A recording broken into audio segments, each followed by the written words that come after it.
Hello everyone, and peace of Christ all of you. Please invite your friends.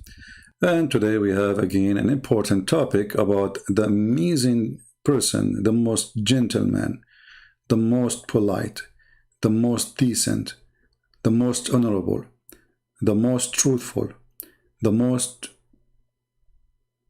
I'm out of most. The most idiot. So today we are going to talk about the Muslim they call he is the most in everything. Reality check is what we will do today.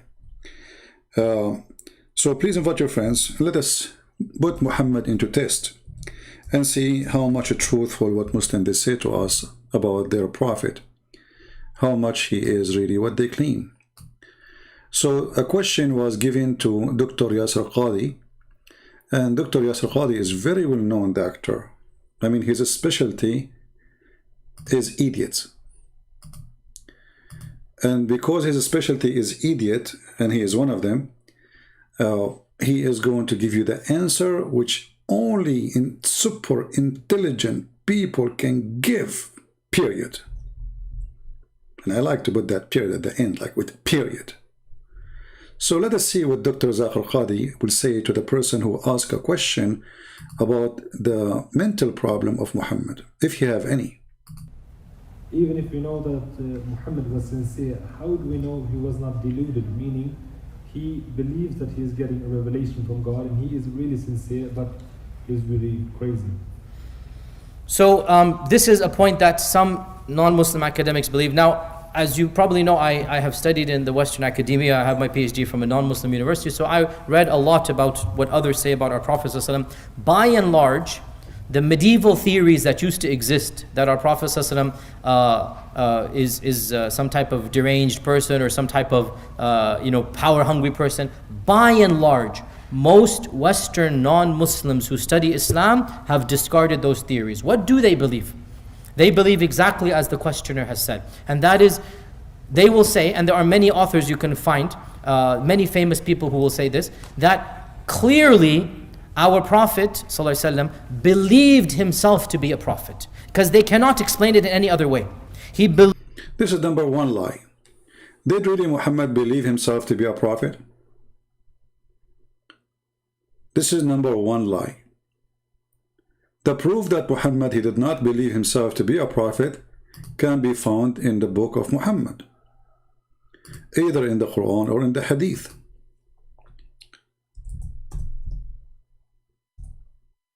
Muhammad he tried to commit suicide many times, and the reason for that suicidal mission that Muhammad he don't believe that he is a prophet.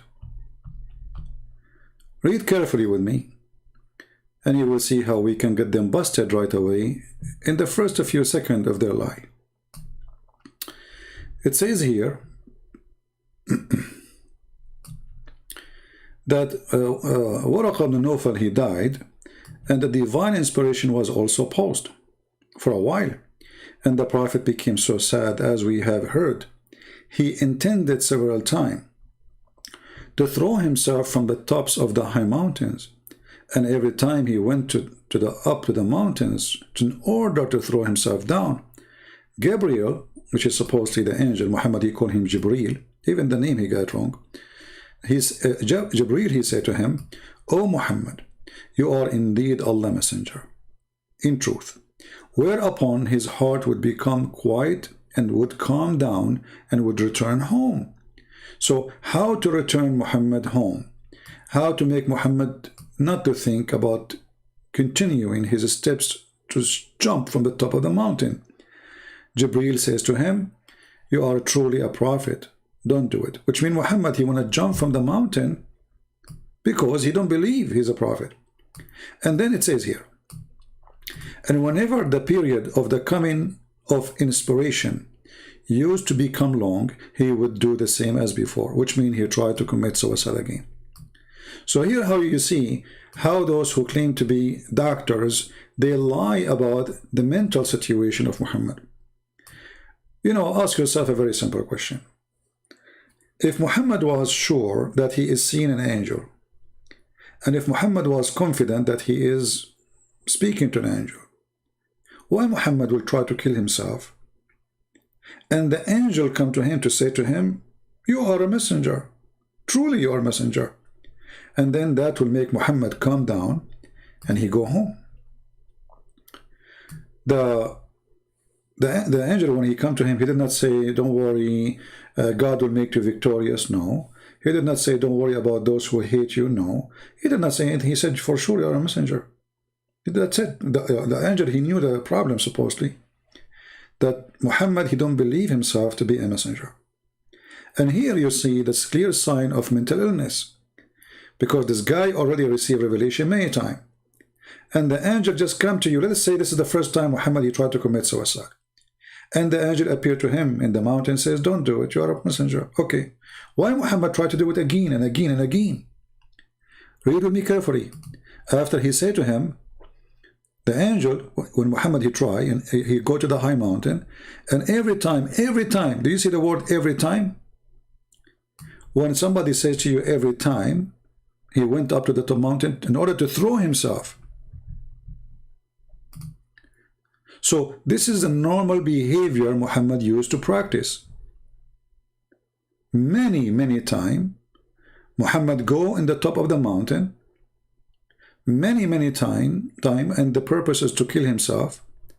And each time, the angel appeared in front of him, and each time the angel, he said to him the same sentence. O Muhammad, you are indeed Allah messenger. In truth. This is the only sentence he said to him. The result of that sentence, Muhammad, he cooled down. He calmed down and he go home.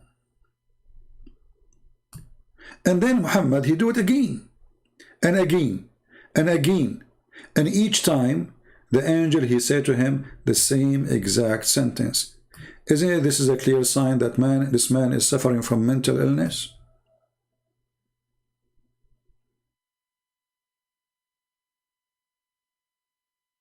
So, obviously Muhammad is a person suffering from mental illness. You do not need to be a genius.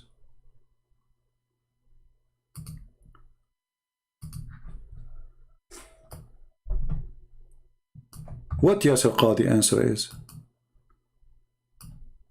Listen carefully, and you will see why we say that this guy is a fool. You see, the problem is Muhammad, not only he is the only fool, even those who defend him, they are more fool than him. Listen to the answer and how he defend him. Believed himself to be a prophet. He was sincere in his own belief. They have to acknowledge this. How he was sincere? Muhammad, he said to the Muslim, you can have 4 wives, he can have as many as you want. He said to the Muslim, you can do this and that, but he can do the opposite. How he was sincere. The best of the booty, the best of the women, as much as he wants from wives. He can take whatever he wants. He can choose whatever he wants. He don't even need to do ablution when he pray if he want. He have, so Muhammad, he was sincere. A sincere man, he give a law, he follow the law, but Muhammad obviously is above the law. The law of marriage was the same for Moses, the same as for the rest.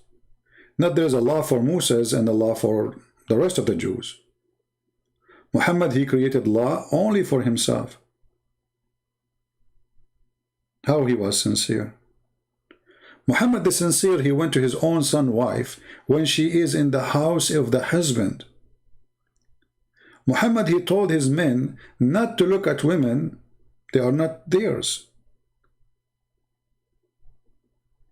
But Muhammad, he could not hold his sincerity together when he saw a tall white woman see-through clothing. He started flirting with her, and later then he went to, obviously the wife of this guy, she is a bad woman too. She went to her husband, she told him, your father, he was here and he flirted with me.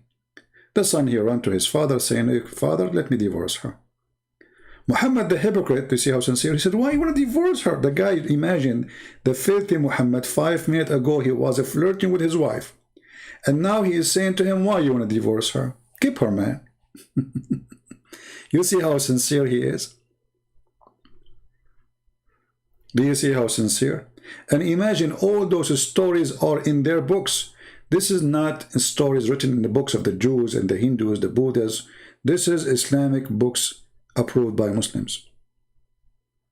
He was very sincere. Muhammad, the sincere man, he have the best of the booty. Muhammad, the sincere man, the booty including women and money. Muhammad, the sincere man, he is above the law. Muhammad, the sincere man, he told his men how to do ablution, but you don't do ablution. Muhammad, the sincere man, he says, you don't do poo-poo, turn your ass to the Kaaba. He was doing it. So everything Muhammad, he said to his men to do, he don't follow. And the funny, the Muslim, there is a sect of the Muslim, big one. It's called Sunni, which means they follow the steps of Muhammad. But the fact they don't, because how you can follow his steps without doing what he do? As an example, when they say we are Sunni, it means we do the same as Muhammad. Okay, can you marry as many women as you want as Muhammad? They say no. This is only was for the Prophet. A prophet who make a privilege, and his privilege is about his pocket and his penis, obviously he is not sincere. Because all the Prophet privilege is from the waist and down. His pocket, his penis. It's not about how nice he is.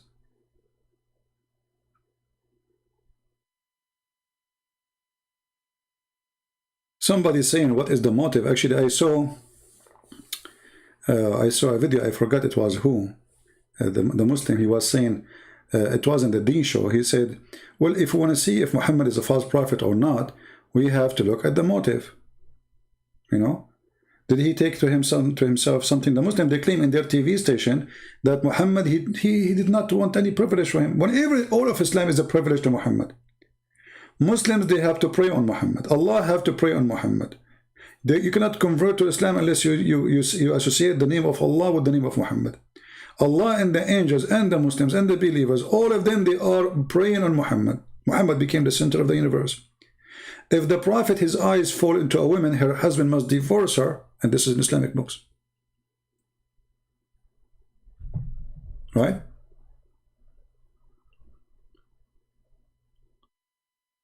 Okay, we have Mr. Muslim here, just to show you how Muslims, they try to defend their Prophet, but they always fail to defend.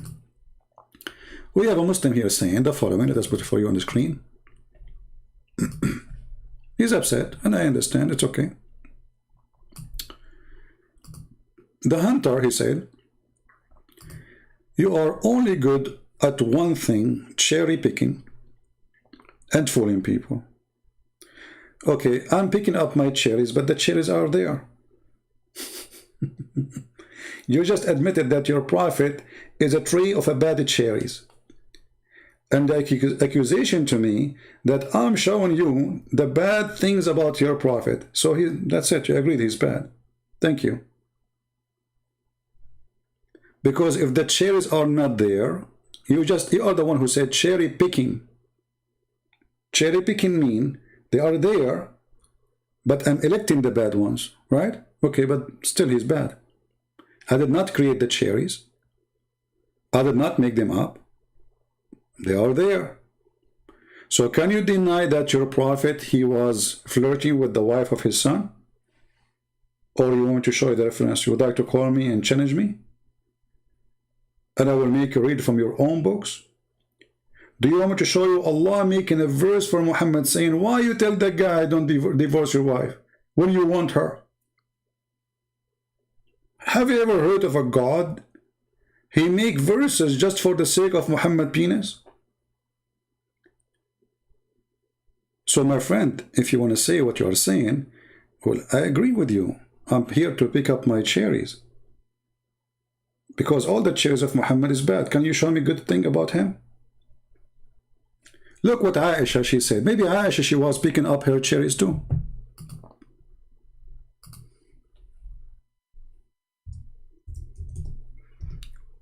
Right?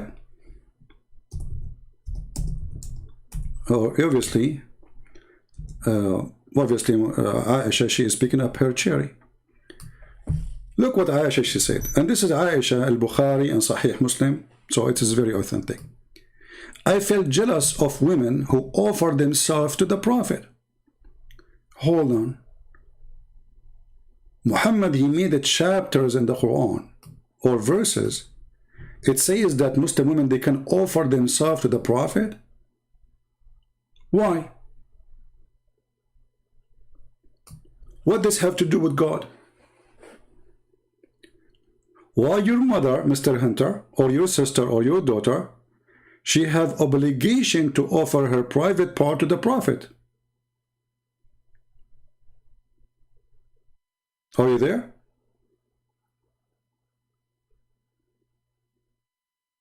Don't use bad language, Jose, otherwise we will block you. Let me see if I can find that video so you can die laughing with me. How the Muslims really lie when they defend their Prophet. I will try to search.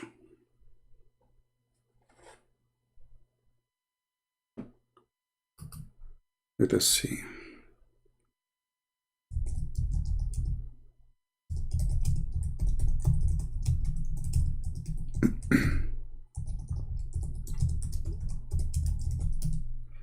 Oh, I was typing in Arabic.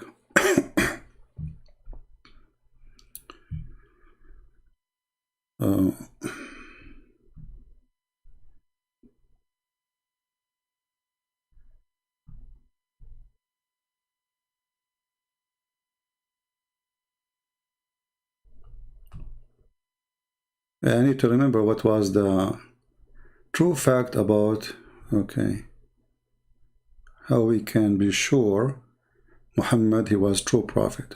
Okay, let's see this one. Maybe this one. I don't think so, but maybe we can try it, you know, we will see. Dear brothers and sisters, I began this khutbah with three. Let us see. This is not the Deen show. That guy, he lied. He make it the Deen show, but it's not. I'm trying to find it, you know. Hold on.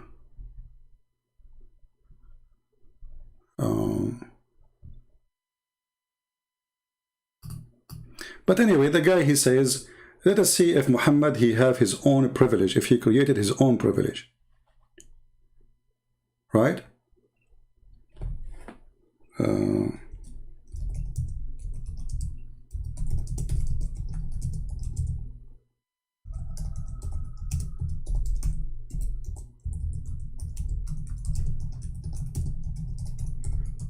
I'm just trying to search it. Maybe we can find it.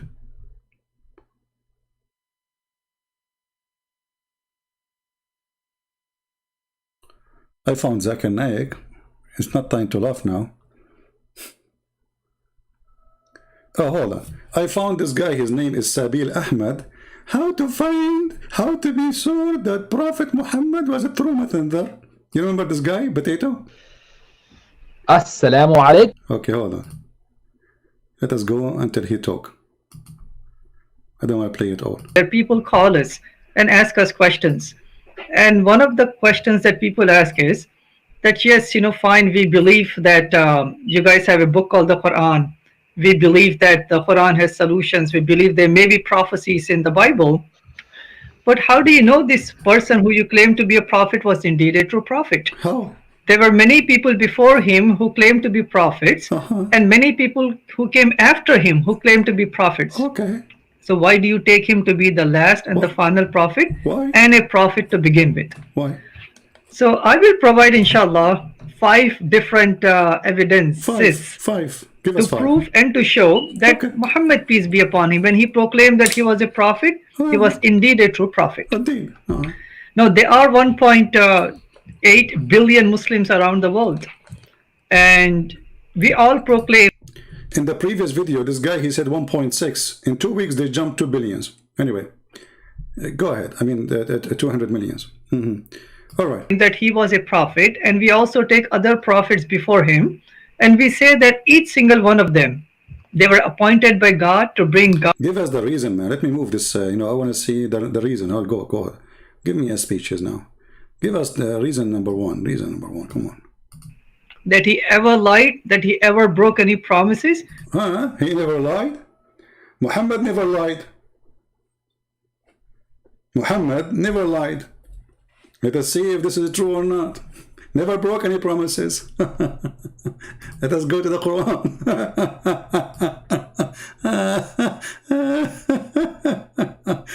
Oh boy. Muhammad never lied. I'm not going to talk now about lies, about science and history, and no. I will show you a clear evidence that Muhammad is a big fat liar. Number one, he said never broke a promise. If you go to chapter 9, verse number 1, you will see Muhammad washing his hands from all the agreement with the kuffar. He lied to them until he is strong, but I say, okay, this is a war, let it go. But let us see Muhammad the liar.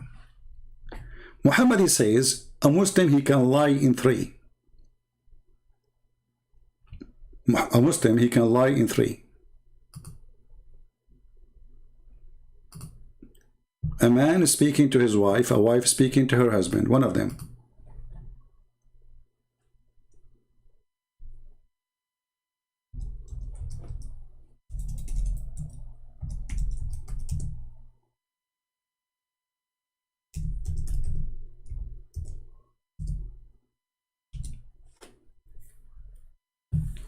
Let us see.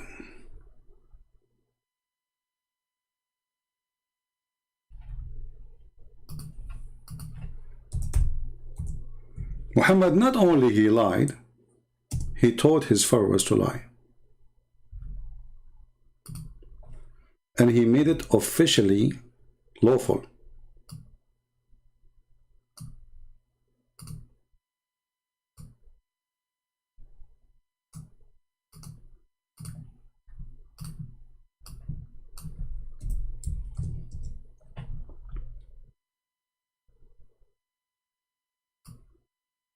Do you see it? It is not lawful to lie except in the cases something a man tell his wife to please her. Hey husband, are you cheating? No, for sure I'm not. Do you have a second wife? No, I'm not. And the wife, she can lie to her husband too.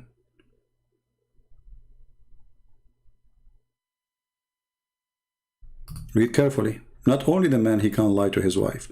So Muhammad established the biggest reason for divorce in the world: lying. That's why Islamic families is extremely broken.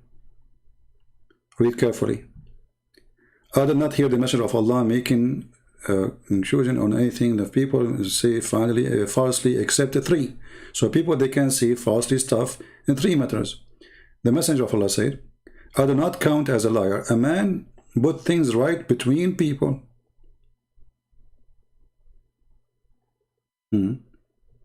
Saying a word by which intent only putting things right. Well, how's that? You have 2 friends and they are, they hate each other, so I lie to the first one, I say the other one he like you, and I lie to the other one, I say the other one like you, and now I'm fixing it, but sooner or later they will find out this is a lie. So how lie can fix a problem? Is that how Muhammad he speak to Muslims? Is that how Muslims speak to Muhammad? Lying to each other to make things right? This is a society of lying, and that explains that in Middle Eastern in general, and I'm from the Middle East, they cannot have a government which is not extremely corrupt. They cannot have a society is not extremely corrupt. The most corrupt, actually, I can say that Middle Eastern society is the most corrupt society ever. It's a society of lying. Lie is the bread and breakfast. And the man says something in war. Well, I will let that go, I mean, come on, you will not say the enemy where you hide your weapon, right? No problem. And a man who says something to his wife and the wife says something to her husband. That's it. Family is destroyed. A man, he can lie to his wife. A wife can lie to her husband. And this is how we can make things right in Islam. So, did Muhammad lie to his wives? Let us see. if Muhammad did lie to his wives.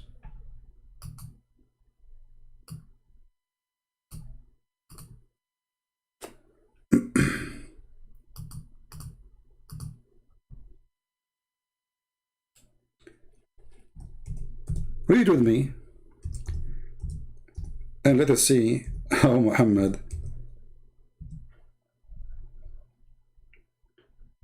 he used to function with his wives.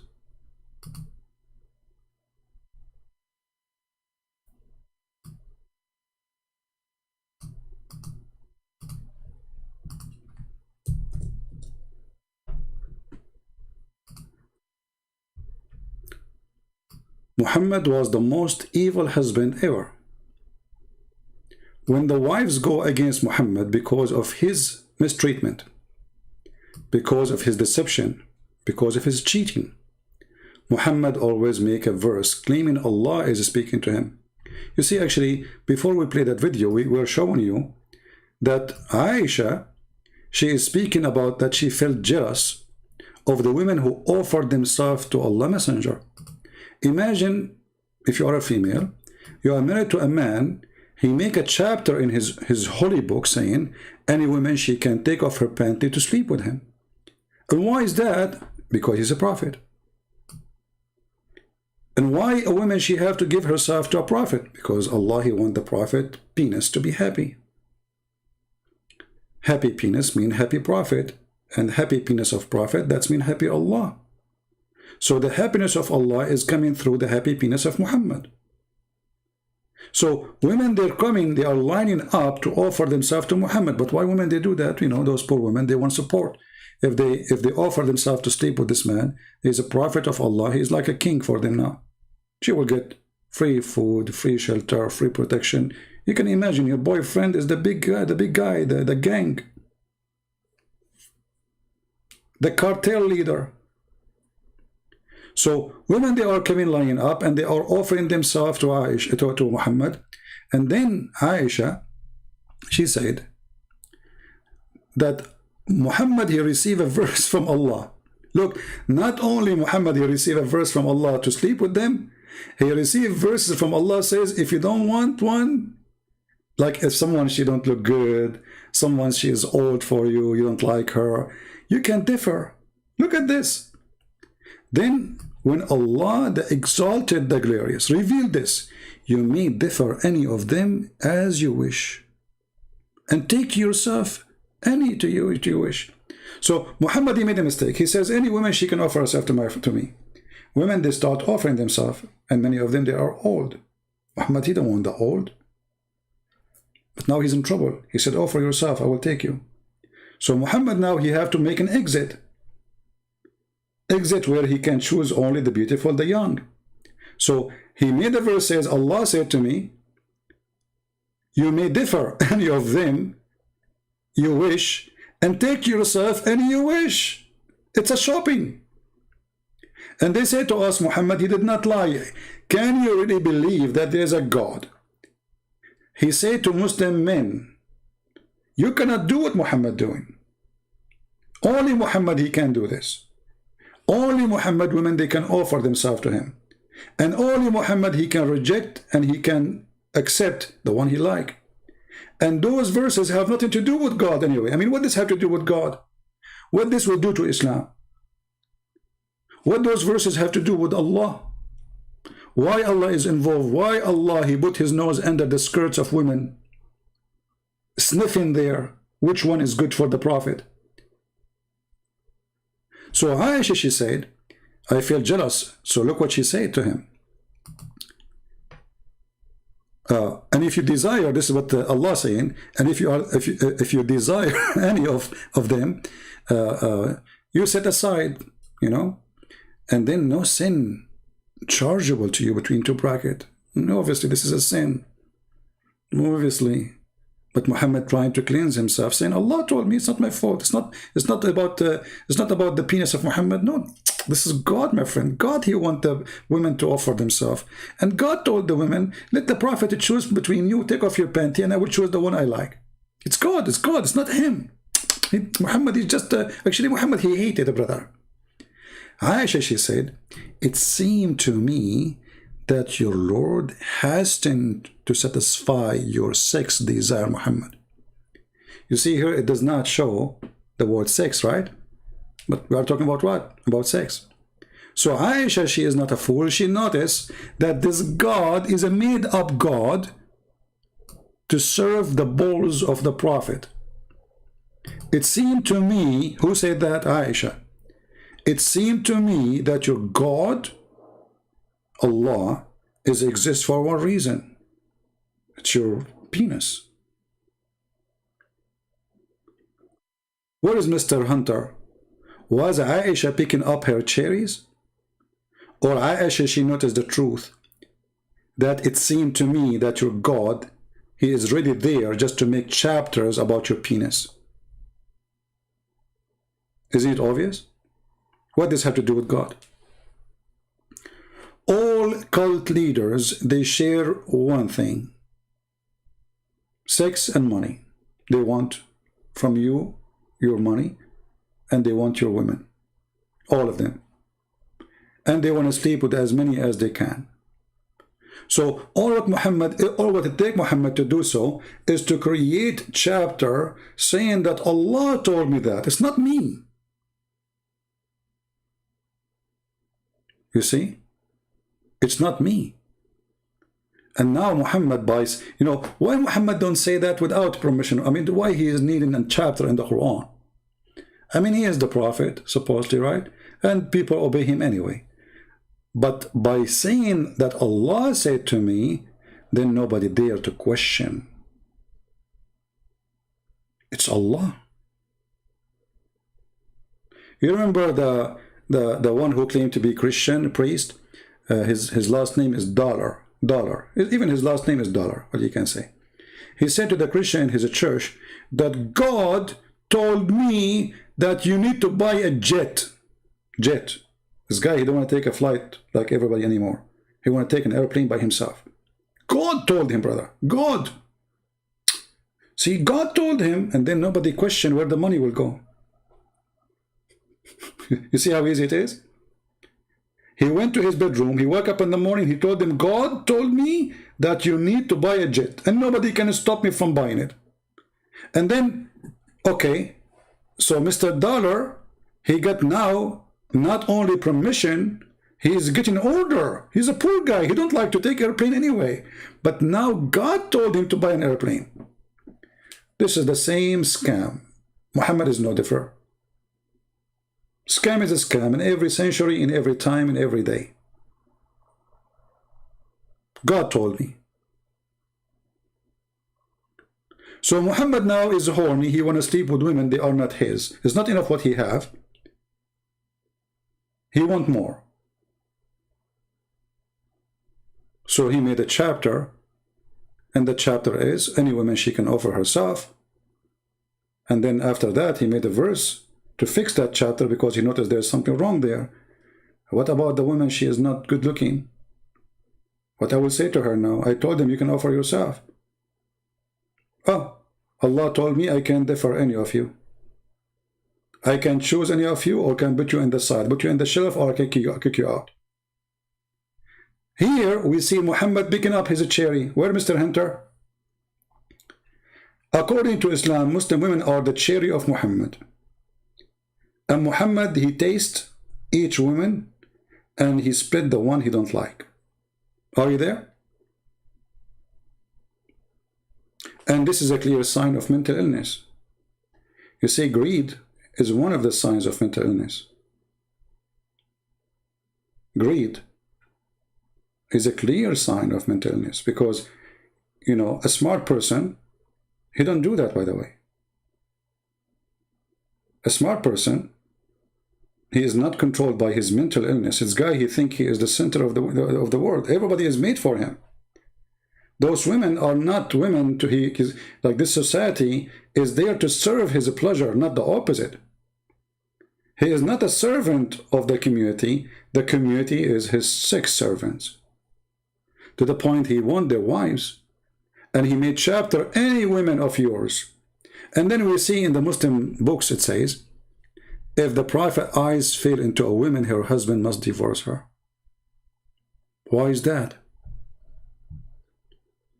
Why a prophet? If his eyes fall into a woman, her husband must, she's married. This is not, now we are not talking about women she is offering himself. We are talking about a woman he just saw. And this woman, she have a husband.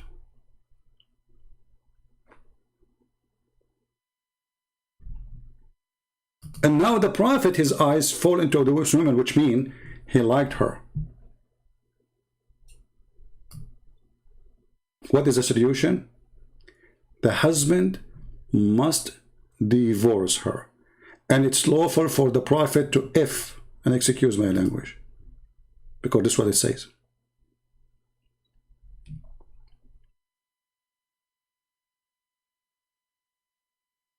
And actually there's tons of videos, by the way, in YouTube talking about it. They're proud. They are proud about it.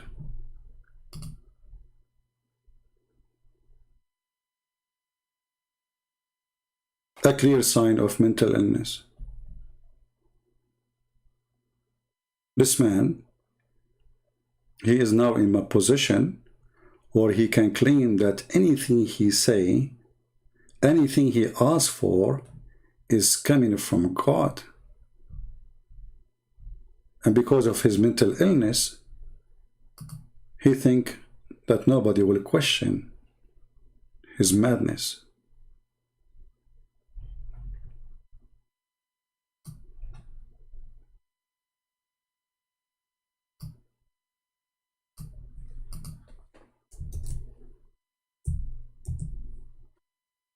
This is Tafsir al-Qurtubi,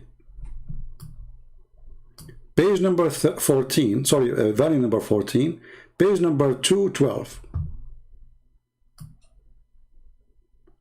The privilege of the Prophet. He has 16 privilege. The first one, the best of the booty. The second one is to take the fifth of every attack. And then he continue, and the fifth, to F any women by just word. He do not need to go anything. You know, just say, I want to F you, and she is already there. And then a woman, she do not need a permission from her father if the Prophet want to F her. And then he do not need to pay the women to F her for free. And then he can have sex in the time of Hajj or going around the Kaaba. And then all the oath he took to his wives, it fell down. He do not need to keep it. You remember this guy, he said the Prophet never broken a promise. He never lied. So when you take an oath to your wife, swearing you will do this, and then you tell them that I am above this, God, they don't ask me for oath to practice. You just lied.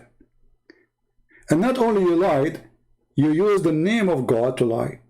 And then that number 10 is وقع نظره بصره على امرأة وجب على زوجها طلاقها وحل له نكاحها. If his eyes fail into a woman, her husband must divorce her so he can F her. Let us use Google translation, because maybe Christian Prince is not showing you the truth. And again, by the way, those who say is lying to you is not truthful. This is Tafsir al-Qurtubi. This is one of the biggest sheikhs in the Muslims. This guy, his ass is 20 times bigger than the Quran when it's come to knowledge about the Quran. Translate to English. Interpretation of Al-Qurtubi, volume number 14, page number 212. All right, here you can go and see, and you will see it's the 16, the total 16 advantage or privilege Muhammad here. Okay, what are they? All is about money and sex. Money and sex. Here the word nikah, they translate it as marriage.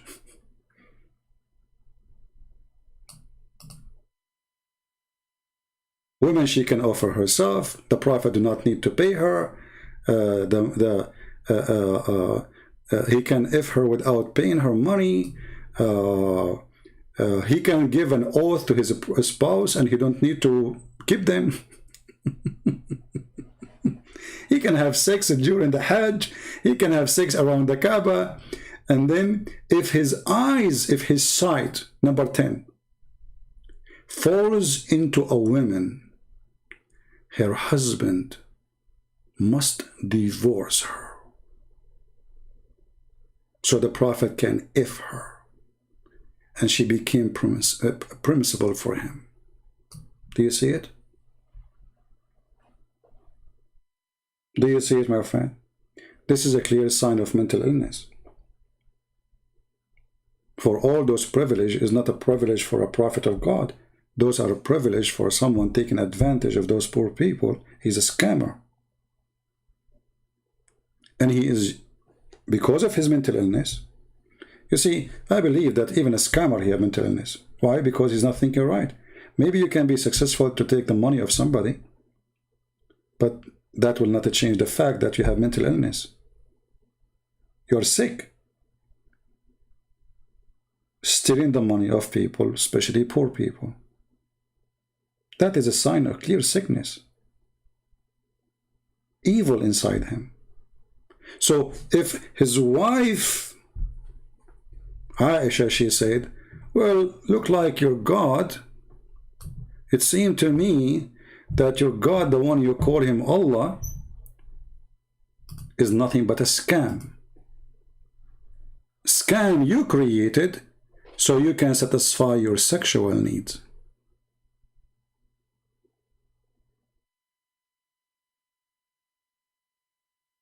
I challenge any Muslim to tell me what is really the religion name which the Prophet he make sexual privilege and money privilege about him. What is the name of that religion? Is that called Islam? Why you don't go on TV and tell people that the reason Prophet of Allah, he is a prophet, he never broke a promise. Well, all his promises are broken. Here we go. He take an oath to his wives and he do not need to keep his oath. That means he's a liar.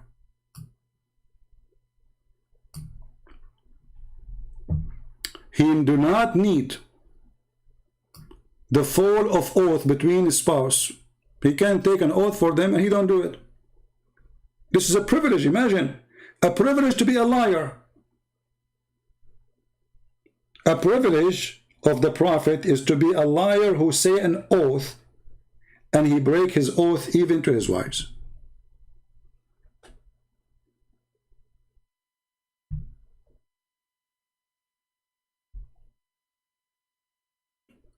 And not only that, Muhammad, he made a chapter or a verse that nobody can marry his wives after him. See how sick he is? If you ask a Muslim,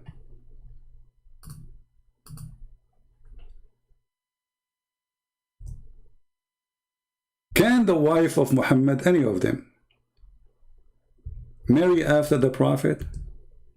He will say, no, they cannot. Okay, that's a cow.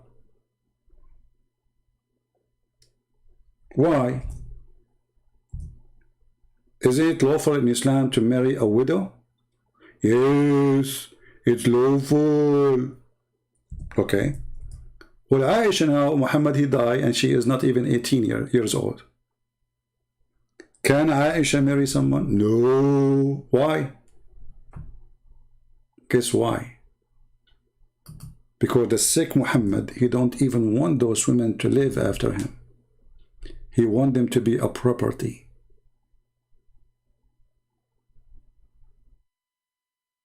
So he claimed that Allah, he gave him a chapter. And the chapter says, don't if the wives of the Prophet. If you do so, you are hurting him.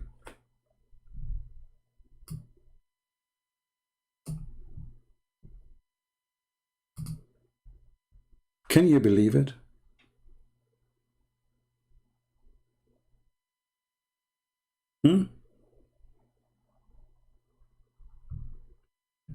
Read carefully.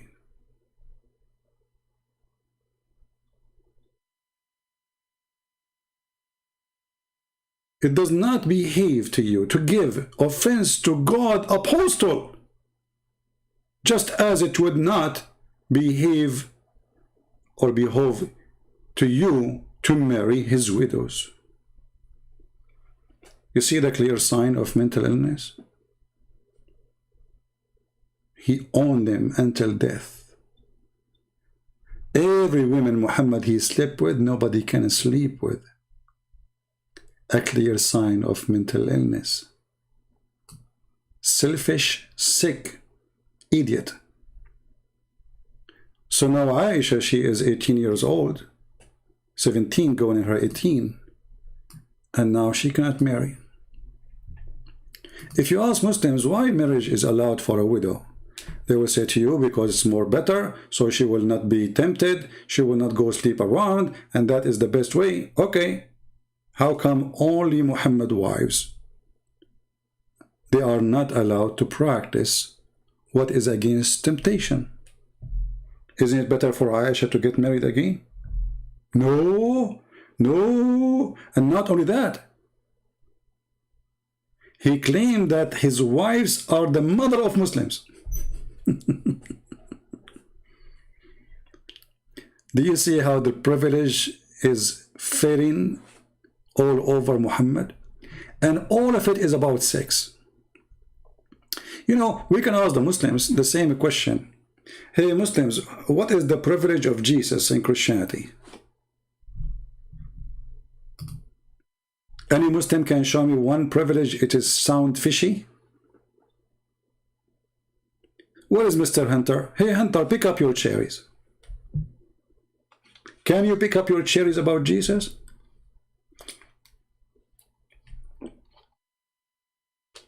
Where is the privilege of Jesus compared to the privilege of Muhammad? Can you show me a privilege which sound bad? Or even if you have any privilege? Did Solomon have 700 wives? My friend Solomon, he was not a good man anyway. You're an idiot. Who said that he was a good man?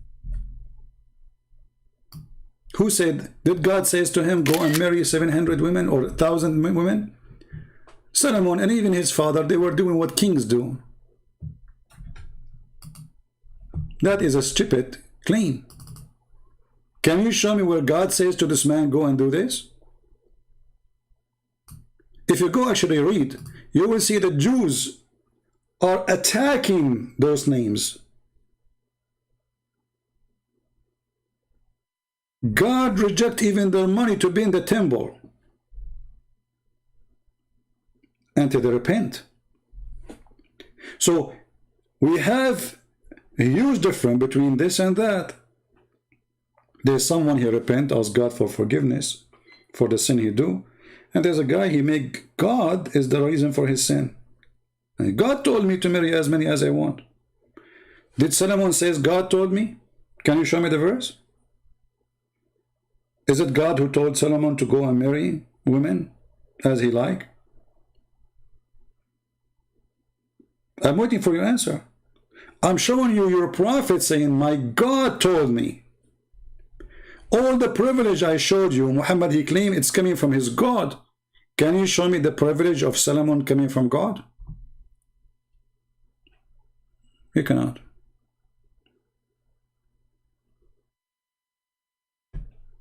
Right? Your God said it is wrong to Solomon to have such, what another knows guy? Yeah, for sure, my God, he condemned all of them. Go read the Torah. And actually, one of the amazing things about the Torah, that part of the book is written in the time of those names, Solomon and David. And it's written in their time, negative things about them. Can you believe it? And they are the kings.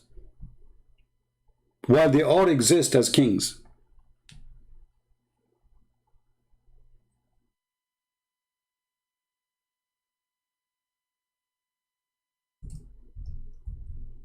Any Muslim have anything to say?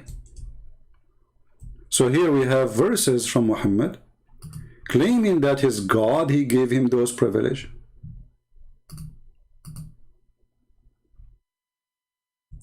Why? What does this have to do with God?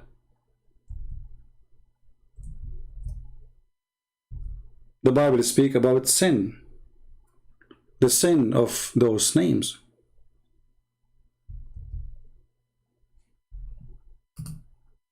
Muhammad, he speaks about his holiness.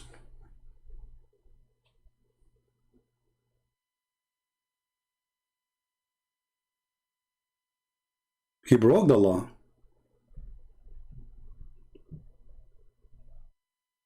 In the Old Testament it says a king is commanded not to multiply horses or wives. He knew the command. He should not multiply. He broke the command.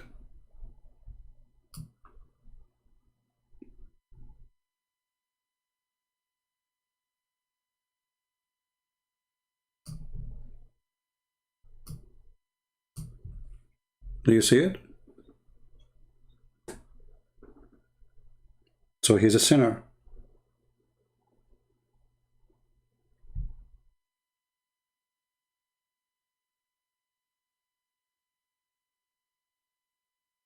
Any Muslim? Muhammad, he do the opposite, but he claimed that Allah, he told him to do that. So Muhammad, he broke the law of Prophet before him too. He's doing it just for fun. Abraham, okay, you see, here we go. The story of Abraham again. Did God say to Abraham to marry the slave girl? No. Actually, the opposite. But the guy, he was desperate to have a child. He's not marrying just to marry. He's not marrying for sex. Even though it wasn't right. You see here your stupidity? Can you show me the verse where God says to Abraham, go, marry, have second wife? So a Muslim, he is so desperate to defend his prophet, but always they fail. And look, we say to them, what is the privilege of Jesus? They show you the privilege of Solomon, who was a king disobeying God. So you agree with me that Jesus, he did not give himself any privilege and he never broke the law. And Jesus is the person of extreme decency. Do you see how they escape, or they try to escape? They fail.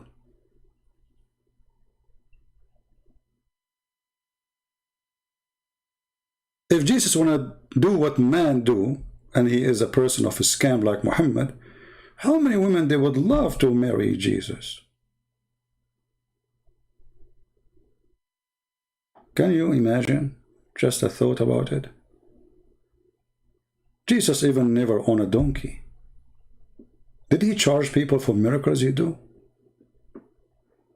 Imagine if I can today make the blind see, just the blind, not all disease and illness or disability. Just make the blind see.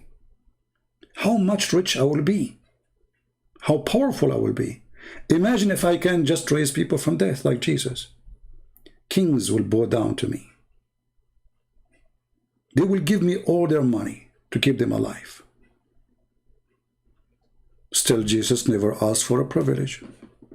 Not only Jesus never asked for a privilege, he said to his disciple when they tried to push him away from washing their feet, if you don't let me do it, you don't belong to me. If you don't let me wash your feet, I don't know you. You don't belong to me. You have nothing to do with me. Jesus did not ask for a privilege to be a master even. His privilege is to be a servant.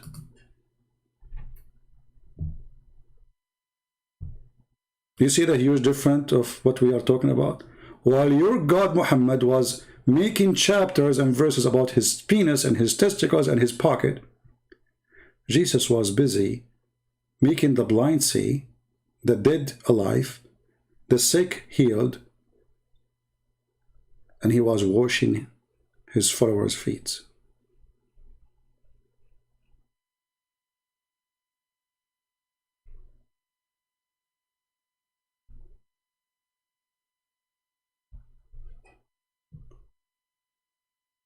When Jesus, he wanted to wash the feet of his disciple,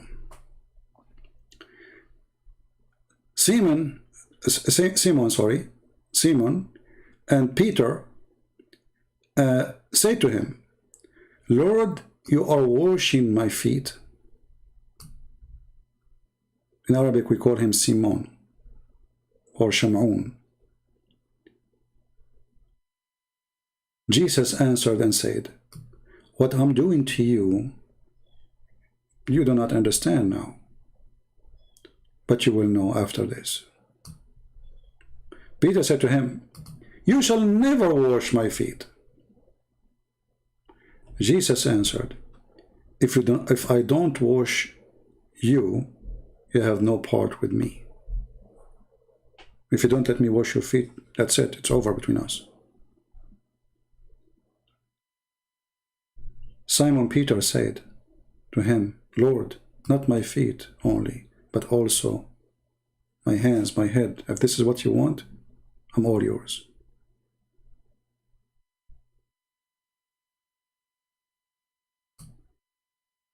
That is my Lord, my friend. And that is the scam, your prophet. So when the Muslims try to present to us Muhammad the amazing man, they always fail. Muhammad was a scam in every scale. All his life is about his penis, his money, his women, his gold and his silver.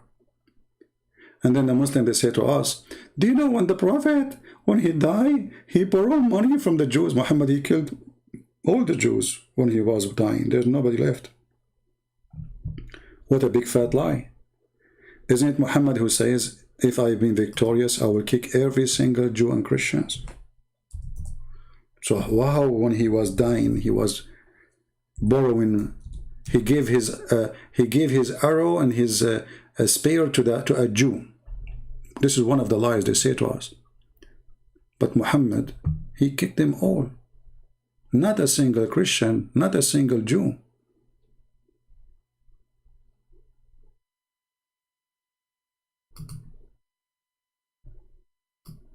Until now, there is no single Christian or Jew in Saudi Arabia. He is a citizen. Why? Because since then, they killed all.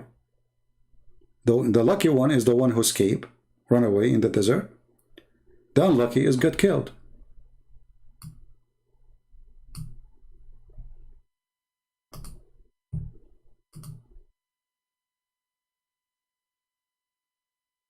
Do you see it?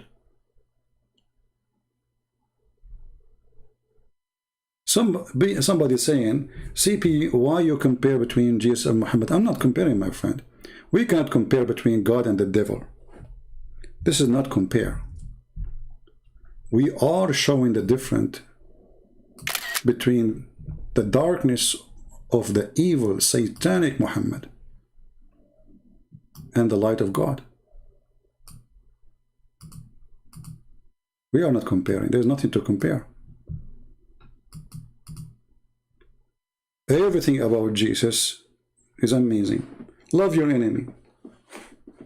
Who 2,000 years ago somebody coming and saying to us, love your enemy. You cannot even say it now. That's out of any statement. You see, they start quoting for you philosophy and yoga, and you see, like, this guy with his name Sadhguru accepting the other, and then he go flag my videos, Sadhguru. We need to learn how to accept each other. Then he go and flag my videos. See how the scam work? It's the same as Muhammad. Jesus in the cross, he said, forgive them, Father. They do not know what they are doing. See, many can make good speeches, including me and you. We need to forgive people.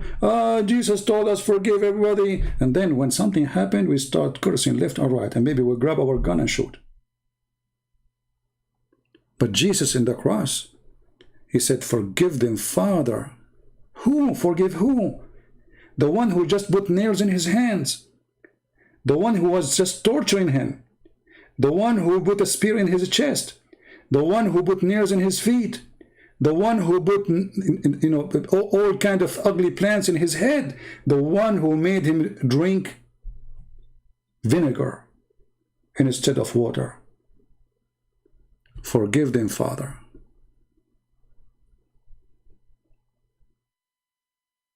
What Muhammad he did? Muhammad says, kill them wherever you find them, cut their fingertips. Even Muhammad, he is a torture, horrible movie person. Muhammad, he claimed that his God told him.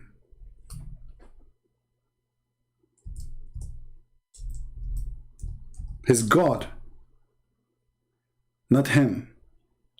That the best joy for him is to cut their feet and their legs from different directions, opposite directions. That is supposedly justice. My keyboard sometimes is not responding. Anyone who wage war against Allah Prophet. How you wage war against Allah Prophet? It can be anything. Like me now, I'm waging war. What is the punishment? What is the punishment? To cut his hands and his feet from opposite direction and to be crucified.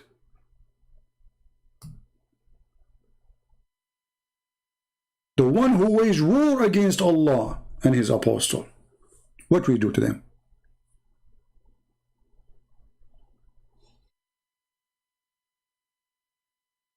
Slay them.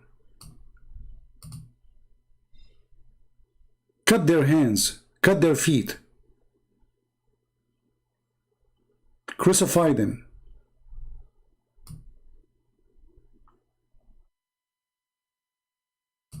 That is Muhammad. A woman, she spoke against Muhammad. Her name is Qadhiprophet. She is over 8 years old. Do you know what the first thing Muhammad he did to her? He tied her legs, her feet in 2 different camels, and he ordered the camels to run in 2 different directions. The result is he split the women alive. That is the faith in Muhammad.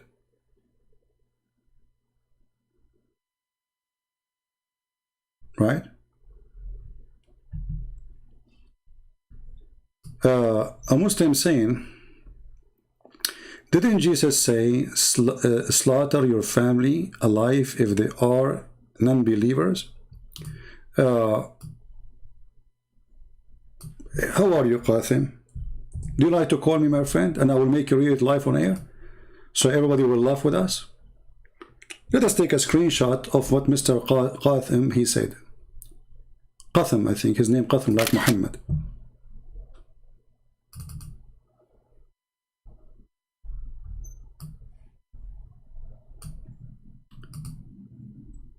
A question to Mr. Qasim. Do you dare to call me and to read what you just gave me? Or you don't?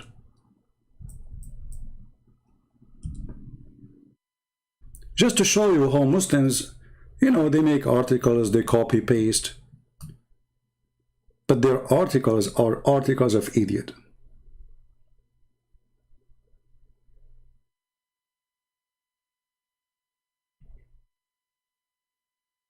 Can you show me the reference so we can read together? Do you like to call me?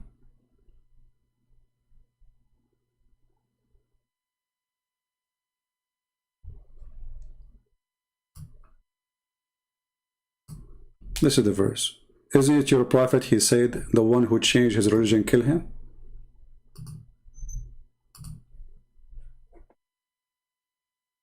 The one who changed his religion, kill him. Those are Jews. Changing religion for them is a change of ethnic. You are not a Jew no more. You are out of us. And your prophet was trying to copy the Jews.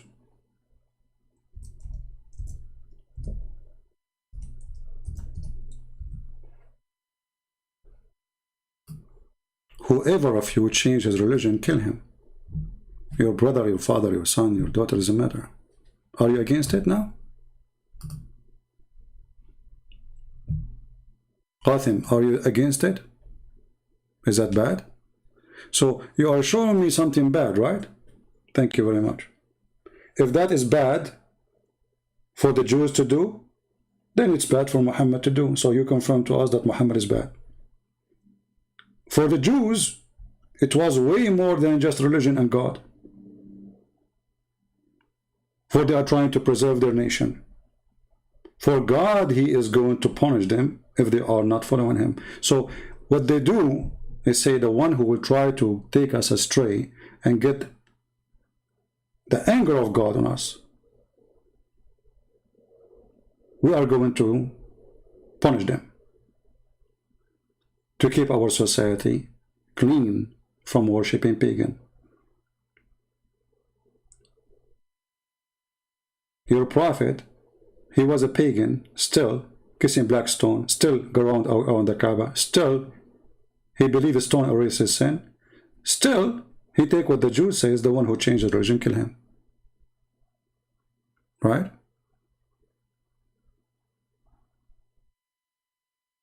The Quran says that. Oh, hold on, let me show you what the Quran says about your mother. Qasim, you are a coward like your prophet. I just showed you what your prophet says. Whoever changes religion, kill him. But as long as you mention this, just to show you guys how they lie to you.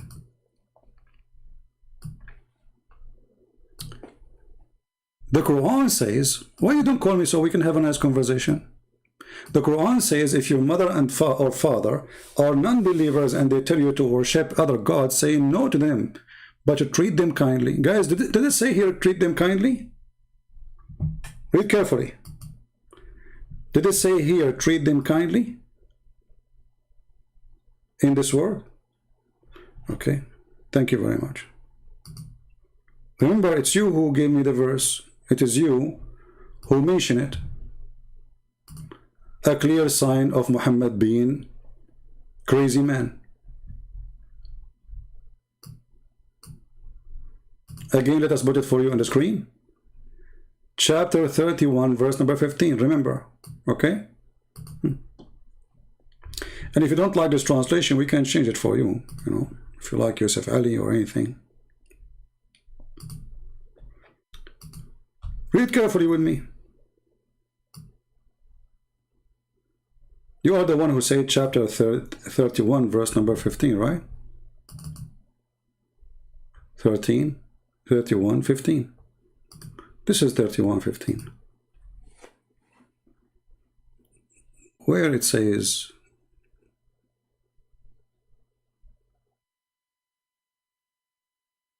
are you there, Mr.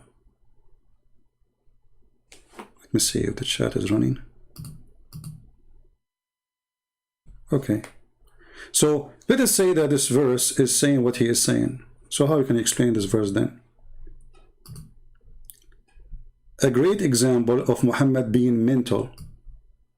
Muhammad, he said, you cannot be loving to someone who opposes Allah, even if they are your parents or your family.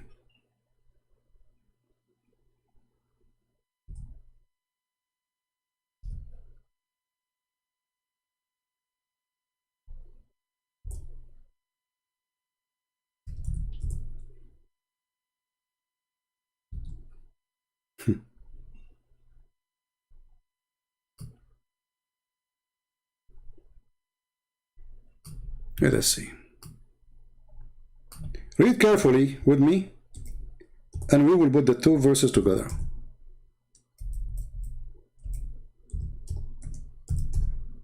Remember, it is you who chose that verse for me, not me.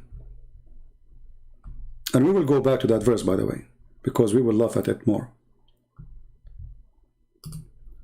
Chapter 58 is about your parents, about your mother, about your father, about your son, about your brother. You will not find any people who believe in Allah and the last day, loving those who resist Allah and His Messenger, even though they were their father, their sons, or their brother, or their kindred, for such has written faith in their heart. Do you see it? So you cannot be a friend to them, you cannot love them, you have to hate them. So how it says, be kind to them? Let us go back to the verse you mentioned to us, because there's something wrong. Can we go there? So chapter 58 verse number 22 says, you have to be always an enemy to your parents. Let us see. We have enjoined a man to be good to his parents. Mr. What's his name? Qasim. Was your prophet good to his parents? Was your prophet good to his parents? You will say to me, they died before he was born. Yeah, I agree. Muhammad's father died 4 years before his birth, which is weird, right? But this is not the question. Was he respectful to his parents? Muhammad, he never respected his parents. And we can prove it.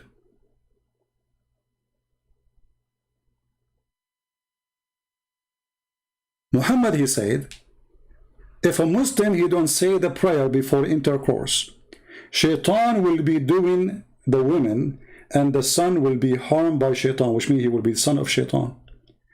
Based on this, Muhammad, he claimed that Shaitan, he had sex with his mother because his father was a pagan worshipper and his mother was too. So Shaitan, he did boom boom to his mother. Muhammad, he claimed that his father and his mother are in hellfire. When the mother of Ali, she died, Fatima bint Asad, he slept with her in the grave to make the grave less press on her or pressure on her, which is very weird.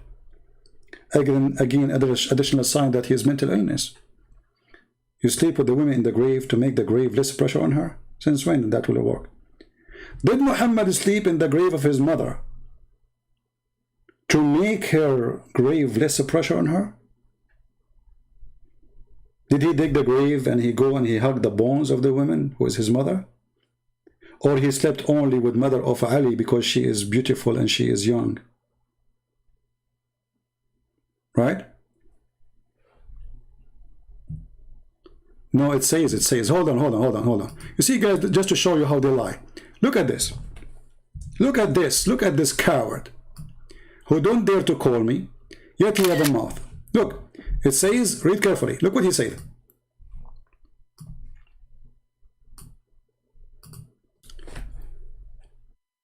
It doesn't say your mother, it says your brother and your father, and it says you cannot take them as a friends. My friend, everybody is laughing at you. It says you will not find anyone who is a believer is good to his parents. Aba'ahum, you see the translation here says to you, just to show you how stupid you are. Aba'ahum, their parents. The translation here says the word father. Aba is for the parents. And their sons, and their brothers. So, if you're a brother, if your father, if your mother, and I will go with you. Guys, the Quran doesn't say your mother, it says your father only. Did you see how stupid you are? So, you cannot be nice, you cannot be nice to your father, you can be nice to your mother? Is that what you're saying?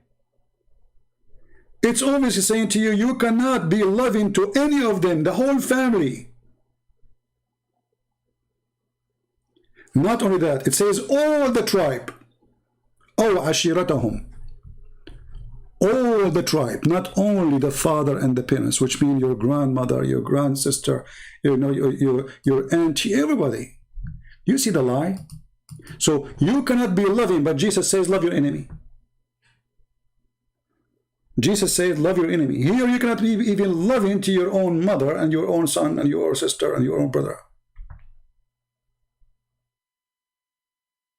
Do you see it?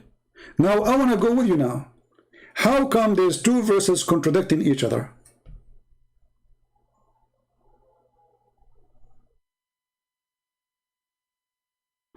Look what it says here. إِنَّ الَّذِينَ يُحَادُّونَ اللَّهَ وَرَسُولَهُ. Those who resist Allah, they are the most to be humiliated. So you have to humiliate your mother.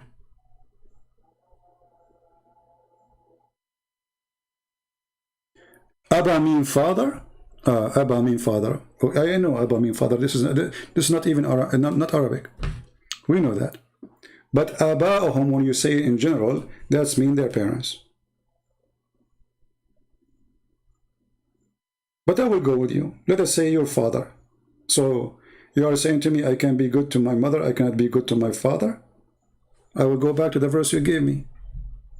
You see how stupid you are? This is a contradiction. This is the verse you gave me. It says, treat them kindly. Who? Both. Right? Does it say both? Is it for both or only for one?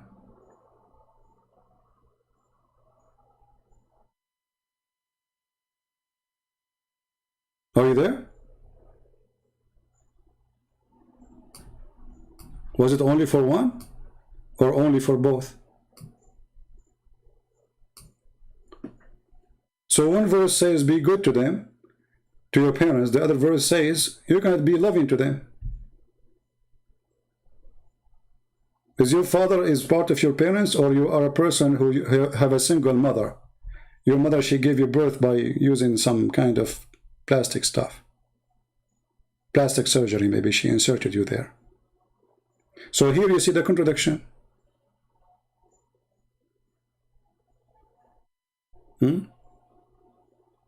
However, you will see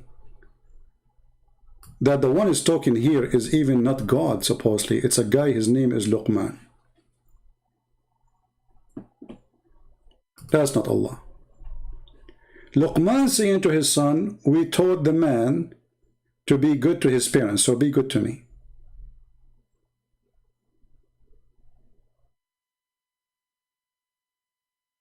So again, the example you gave me is a false example.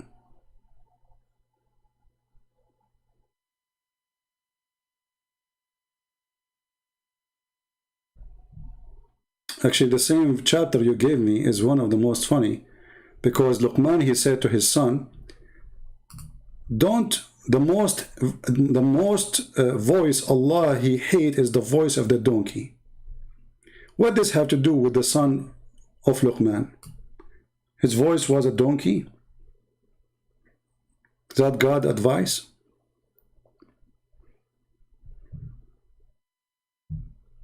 And when Muhammad, he said, whoever changes religion, kill him, that does not include your mother? I want an answer, Qatam. Whoever change his religion, kill him. Between two brackets, I apostate. So are you saying if a woman, she changes religion, her religion in Islam, you don't kill her? Because she is the mother of somebody. I'm waiting for your answer.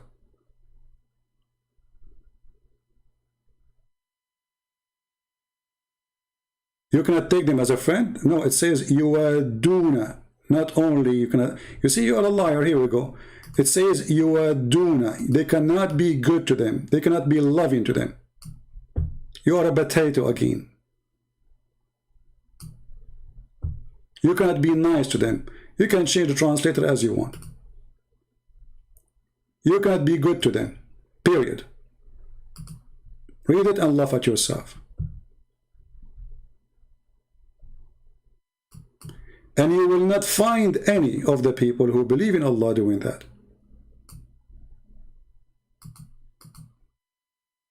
Again, you get yourself busted. Now I'm asking you a question. If a Muslim woman, she leave Islam, she is a mother of somebody, shall she like should be killed or no? I'm waiting for your answer. Who is a Muslim can answer? It doesn't say that in Arabic. Guys, it doesn't say that in Arabic. But do you know Arabic? Do you like to call me and tell me what? Okay, guys, it doesn't say that in Arabic. Can we go and read the interpretation?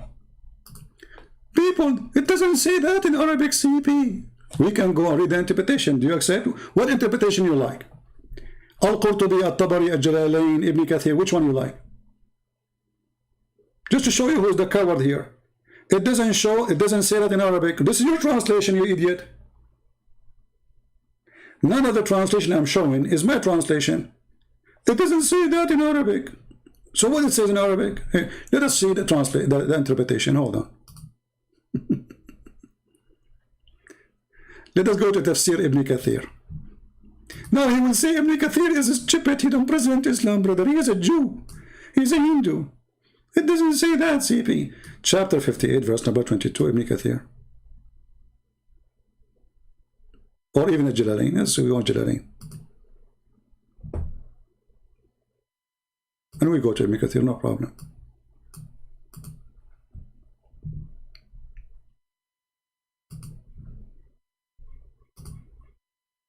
Anyway, our topic is Muhammad suffering from mental illness. Muhammad suffering from mental illness. We will not change the topic, but we will go back. 58, the chapter, sorry.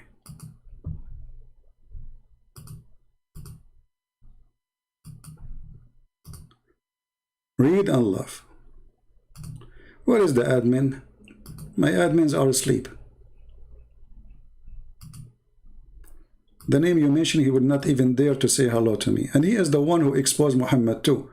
This Tariva singer, he said that the one who said Jesus is born of a virgin, he is a liar. This is coming from the Greek mythology. Go watch the video. I made a video about it. Which means he's claiming that Allah is a fraud and Muhammad is a fraud. Read carefully. You will not find people who believe in Allah and the last day. Love him, be friends. Those who oppose Allah and his God messenger, even though they are persons where their father, that they say to believers, father, their sons and their brothers, and you see it? But maybe you don't like this interpretation. We go to different interpretation. It says don't be friend and don't be loving, both. Let us go to Ibn Abbas, the cousin of Muhammad, bigger scam. It says here, okay, you cannot be loving to those who, okay, in matter of religion, meaning the people of Mecca, blah, blah, blah, blah, blah, and their relative, blah, blah, blah, blah, okay. And then he cast love of their faith of their heart and has stringed them, okay, this is a Muslim supposedly. It's just a stupid story. But we end with the same. So now we go back to Muhammad, the sick man. It is really a clear proof, additional to Muhammad trying to commit suicide, that he is mentally ill. Absolutely. Read with me this hadith as an example. When a man is not homeless, he have a house, he have many wives, he have a lot of money, he married number 2 rich person in the town, Khadija. So he raided a lot of money. And then this rich man, he go and he jump in the water, have dead dogs and women blood from period and stinking garbage thrown in it. How we can explain such a behavior? So we showed you Muhammad, the stinky man who goes after women they are married. We showed you Muhammad, the stinky man who go after a woman she is married to his son. We showed you Muhammad who if his eyes fall into a woman, her husband must divorce her. We showed you the privilege of Muhammad from the book of Al-Qurtubi, and we gave you the interpretation live on air. We showed you Muhammad trying to commit suicide many times. All of those are from Muslim books.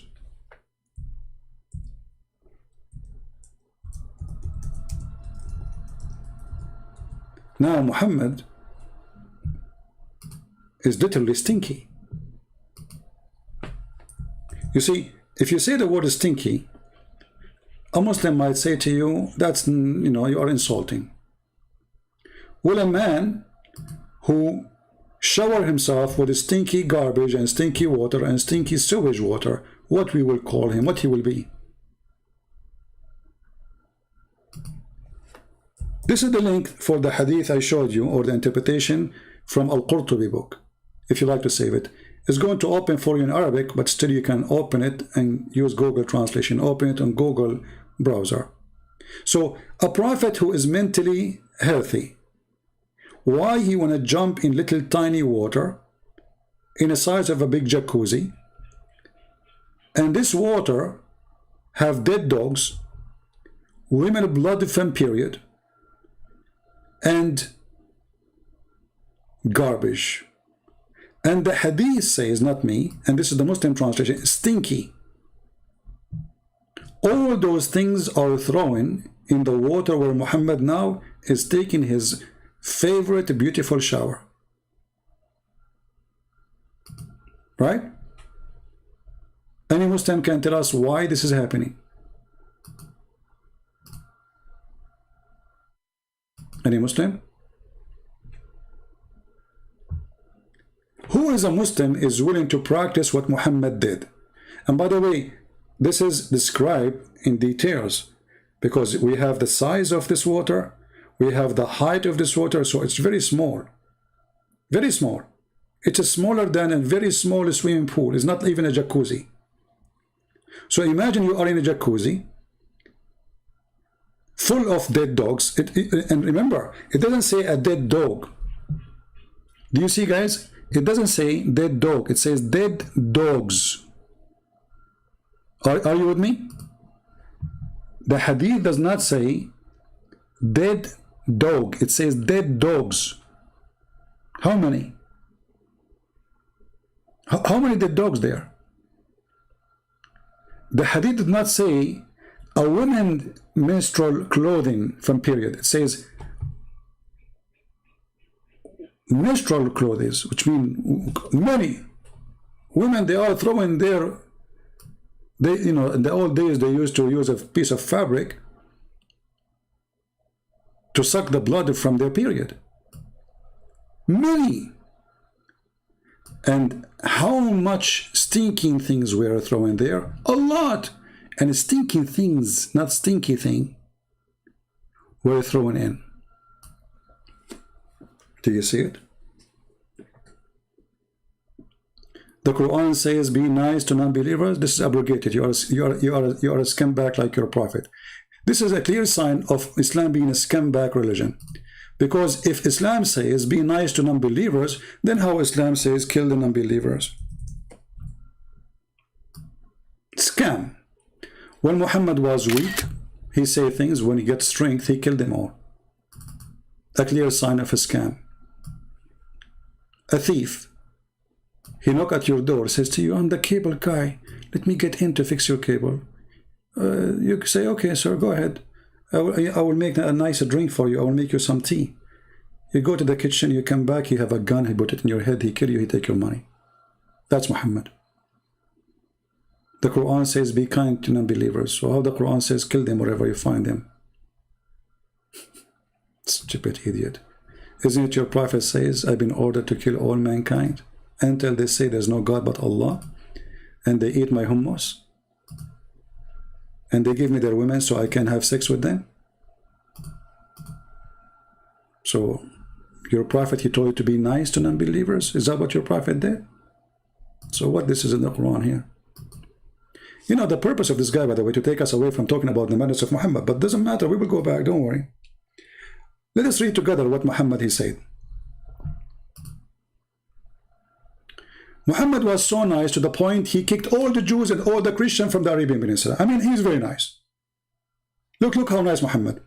The Messenger of Allah said, "If I live, if Allah wills, I will expel the Jews and the Christians from the Arabian Peninsula." Now we prove that Muhammad was very, very, very nice. Isn't it clear? "I will be nice to you, Qatham.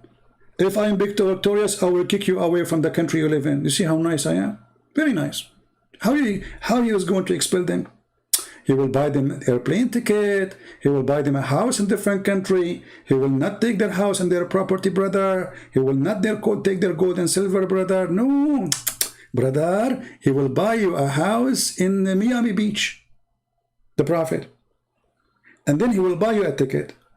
And he will say to you, "Please, can you go to Miami?" But you say, "Prophet, I don't like to go there because this is my homeland." No, listen. I made a promise that I have to kick all the Christians and the Jews from the Arabian Peninsula, and now I have to keep my promise and send you to Miami. Is that what happened?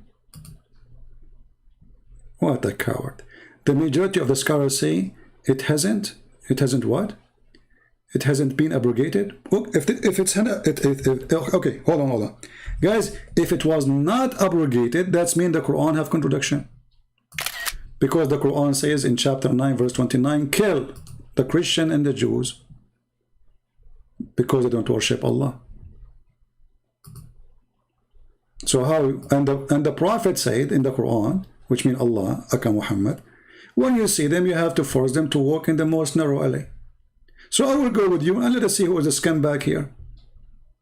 You see how stupid you are? So what we would do with this verse? It says you have to force them with willing and submission and feel themselves subdued. The Prophet says be nice to them. Feel themselves subdued. The Prophet says be nice to them. Feel themselves subdued. Okay, how we can make them feel subdued? The Prophet, he said, the nice Prophet, remember, if you meet a Christian in the street, you have to force him to walk in the sewage. The Prophet says be nice to the Muslims. My scholar told me it's not abrogated.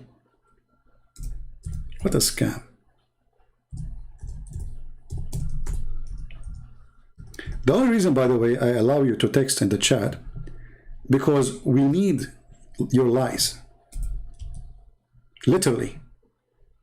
Your lies is a great example of what Muslims they do every day when they speak in public. Read carefully. This is the Prophet. He is very nice to the Christian, to the Jews, to the Hindus. Brother and sister, my name is Dr. Sabil Ahmad, and now I'm going to teach you about how peaceful the Prophet is. Abu Hurairah reported that the Prophet, may Allah bless him, and he grant him peace, brother. He said, don't give people of the book greeting first. Force them to walk in the narrowest alley in the road, in the part of the road. Allah Akbar, Alhamdulillah. You see how the Prophet is so nice, brother? You see it? Ibn Kathir says, okay, hey guys, did this idiot just quote Ibn Kathir? Did this guy just quote Ibn Kathir? Let us go to Ibn Kathir. In 2 seconds, he will regret. He will say, I don't want Ibn Kathir. Potato like your Prophet. Brother, let me quote for you Ibn Kathir, brother. Let's go to Ibn Kathir.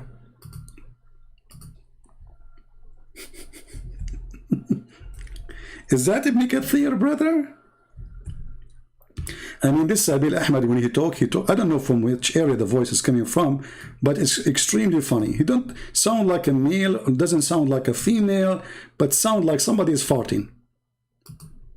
Okay. I don't know what's wrong with this website. It's not working. Somebody need to repair it. Guys, do you remember the website we used last time? Let me see. What is the website I used last time? Because this website is not working. It was a good website.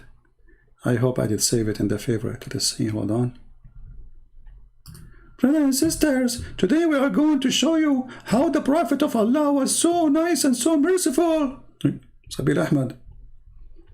Question. Are you really a male? Let us see. Where was the website?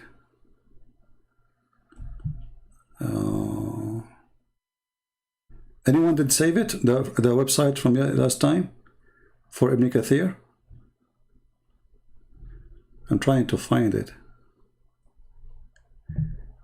Did you even listen to what Ibn Kathir said? Yeah, I will show you what Ibn Kathir said. Okay, I will show you everything. I will show you everything Ibn Kathir said. Yeah. The Byzantine and the Jews, your prophet, he is the one who invaded them, you coward. It's your prophet who invaded the Byzantine. He is the one who said, attack the Byzantine, the blonde, so we can get the blonde girls. I will show you that. Stupid coward like your prophet. Where we put this one? Let us see.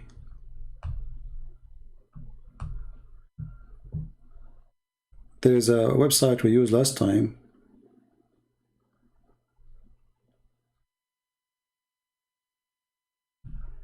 Okay, hold on. Maybe we can do this. Maybe if I go to history,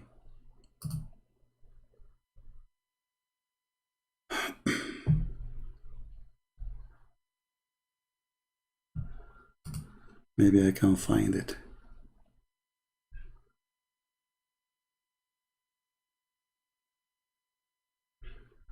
Because for some reason this website is not functioning.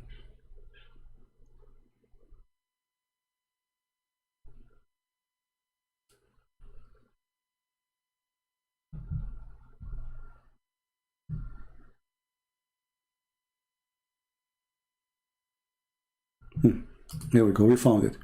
Let me share it with you guys, this website, in case in the future we ask for it, because for some reason the traditional website we use is not working. So this is the website I'm using right now. It's called The Word of Allah, which is sick. So we'll go now to chapter 9, verse 29, and we will see what Ibn Kathir he said. Just to show you what I will show you everything Ibn Kathir he said. And then you will say, I don't accept Ibn Kathir.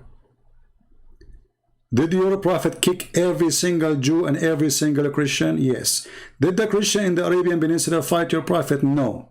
Is the Christian in the Arabian Peninsula or the Roman? No. You coward son of Muta. Let's go.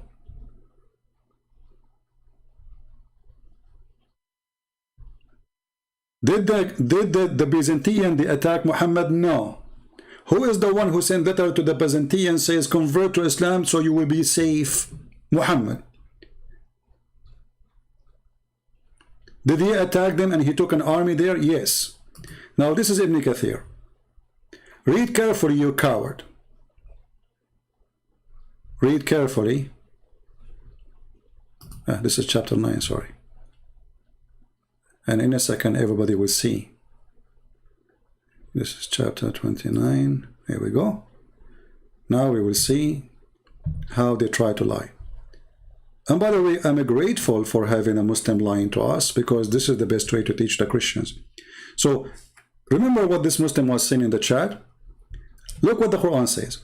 إن المشركون نجس فلا يقربوا المسجد الحرام بعد عامهم هذا. Those who they are mushrikeen, which means they associate with Allah or they worship different God, they are filthy. This is how Islam look at you. Filthy. And that is the excuse for them not to get close to Mecca. This is why if you go now, you will see in the highway of Mecca, it says Muslims only. See, the Muslim, they say to you, in South Africa, they used to have buses for the white and buses for the black. Racist, absolutely. They have it until now in Saudi Arabia, based on the teaching of Islam, based on the teaching of the Quran. Muslims only.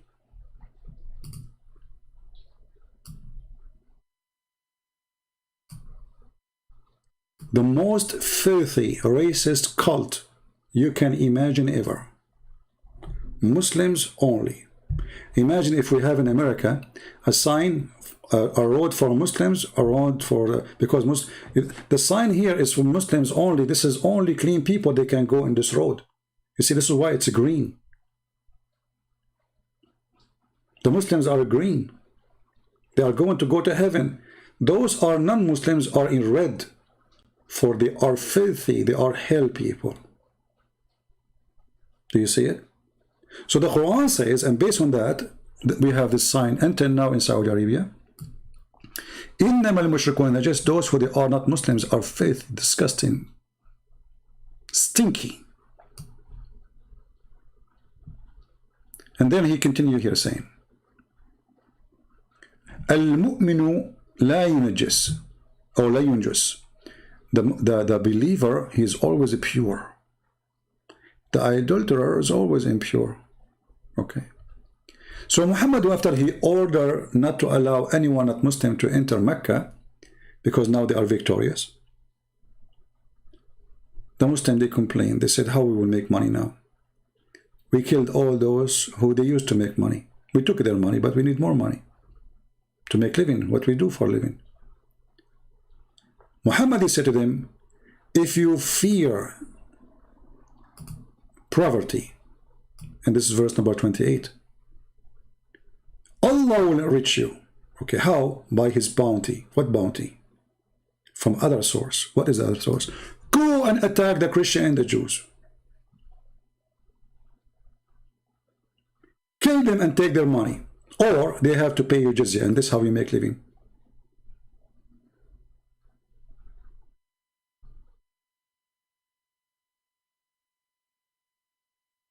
Do you see it? And then he said, in order to fight the people of the scriptures till they give jizya. So until what? Until they convert to Islam? No.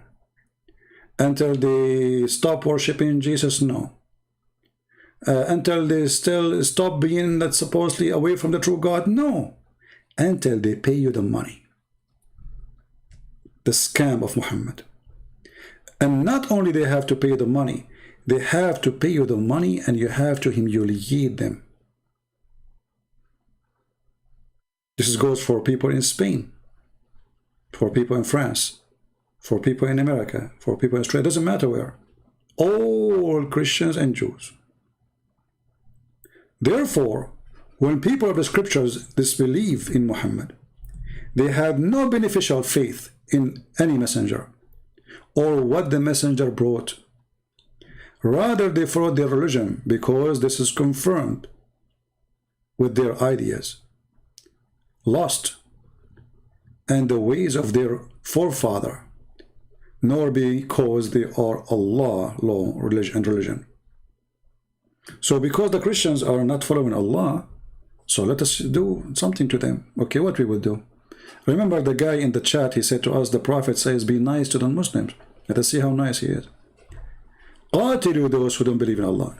Not قاتلوا those who fight you. Fight against those who believe not in Allah. Anyone don't believe in Allah, fight him. That is Islam. Nor the last day, nor forbidden by what is forbidden by Allah. So if they don't forbid what Allah forbid, like example, you eat pork, they will kill you. Maybe you drink beer, they will kill you. You are a Christian, they will kill you. You are a Jew, they will kill you. You are a Hindu, they will kill you. So the reason for the fight is so clear. It's not because they are fighting Muhammad, it's because they don't believe in Allah and what Allah He sent as a prophet. So the Christian, they knows that Muhammad is a scumbag. So how they are going to believe in him? Muhammad, he could not convert them to Islam by talking. Now it's time to convert them by the sword. So either convert or die. Right?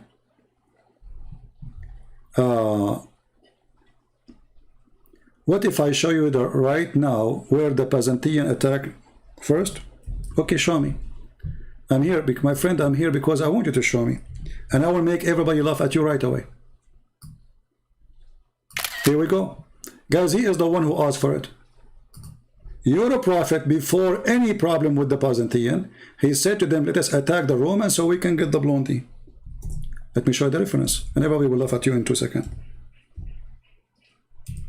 And by the way, because you made us change the topic, I will make another video only about Muhammad, the false prophet, mental illness. Because you made us go away. You were successful in doing that, no problem. Read carefully. This is your prophet saying, attack the Romans so we can get the blondie girls.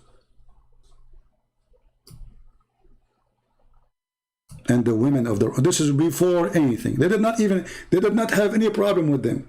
So one of the believers says to Muhammad, don't tempt us by women, you scumbag. And this is in your Quran, you idiot. Read it. This is before anything. He did not say because they attack us. He did not say because they oppose us. No. Attack the woman so we can get the blondie girls. This is Tafsir At-Tabari, page number 197. And this is the official Islamic website of the Kingdom of Saudi Arabia. I will post it in the chat. And now we click at Translate to English. Read carefully the filthy prophet Muhammad, who is attacking other nations just because they have a blondie women.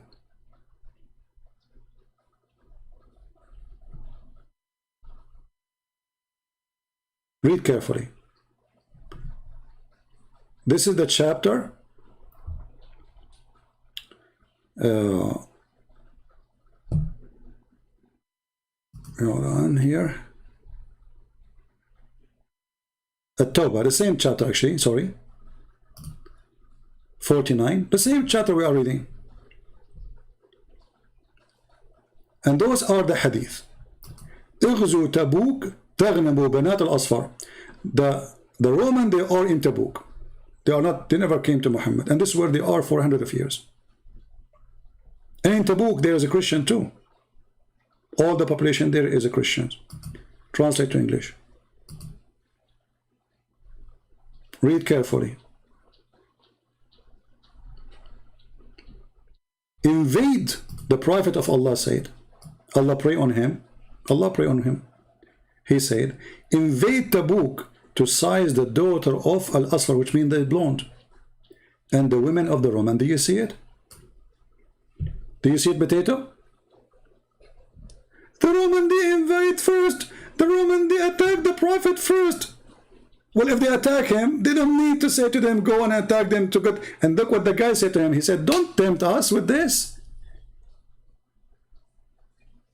Don't tempt us. A person, they call him, the translation says grandfather, said, excuse me, don't tempt us with women, man. Muhammad, he called this man who said that, he is a hypocrite. He is the hypocrite. So the guy, he said to him, permit me, please excuse me, you know, I'm not going to fall into this temptation to a woman thing to go to war. Attack the Roman and get the blondie women, the daughters of the yellow. Yellow.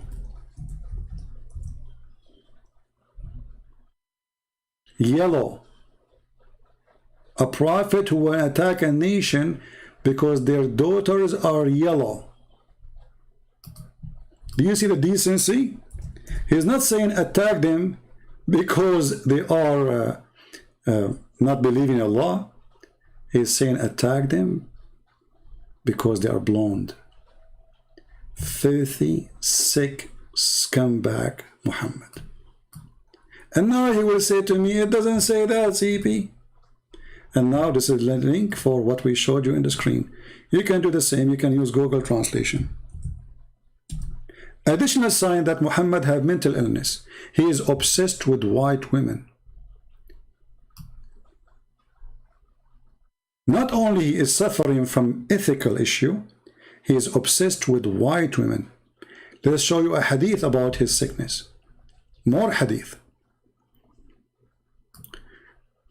Anyone who Muhammad he don't like, or they don't like Muhammad, you have to spit in his face, you have to torture him in the road. But in the top of that, Muhammad, because of his obsession with white women, look what he said. He promised his men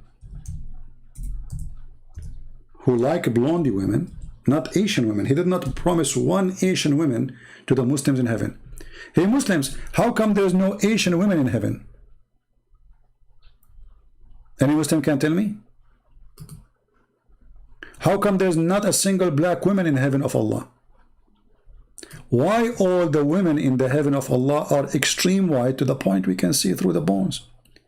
Read with me the mental illness of Muhammad.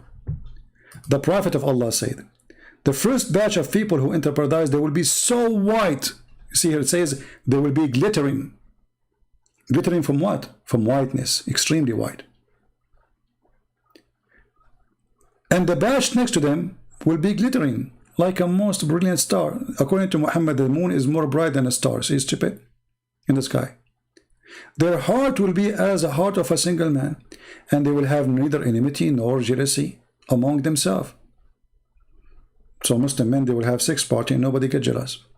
Everyone will have two wives from the Houris, which will be so beautiful, pure, transparent, to the point, you can see the marrow of their bones, of their legs, can be seen through the flesh. Do you see it? That is a clear sign of the mental illness of Muhammad. He knew that his men, this is why we showed you the verse before it, he was tempting the men to attack the Romans so they can get the blonde girls. And now it is time to tempt them even in heaven. The women in heaven, they are white. There's no black women there. There's no Asian women there. They are extremely white to the point you can see through their bones. Right? Chapter 9, 111. You see how stupid you are. So chapter 111 is before 929. You stupid idiot. Are you saying to you, me, you Muslims, you put verses, the one who happened at the end, you put them in the beginning, and the one happening in the beginning, you put them in the end? Mental. I'm showing you verse chapter 929. You said to me verse 9, 111. I showed you 949 where Muhammad says go and attack the Christian and the Jews and get the blondie women. You said to me 9, 111.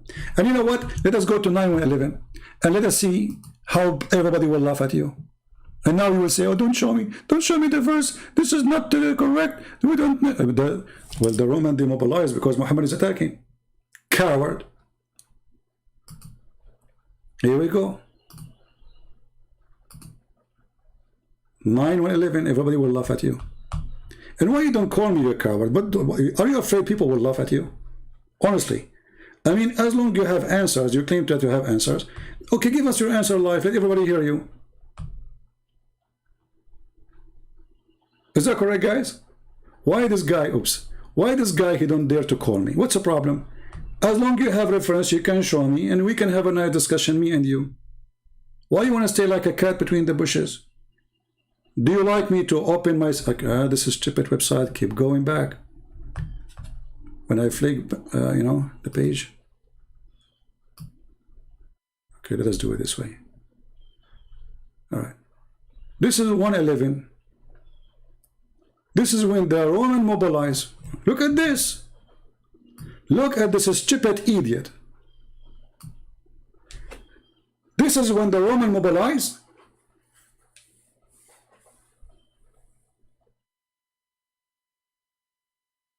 Who attacked first? And where is the Roman mobilize? And what kind of God he says that this is Allah, he bought from the believers their soul. How he bought them? He took their property. For the price they shall get in paradise. The reason for that verse revealed was because the Christians, Byzantine, attacked Muhammad. Read Asbab al-Nuzul. Okay, we can go and read Asbab al-Nuzul. Okay, but let me ask you. Chapter 9, verse 111 happened before or after 929? I'm waiting for you. Same chapter. Guys, is the question clear? Chapter 9, verse number 29 happened before or after 9:111? Can you give me the answer?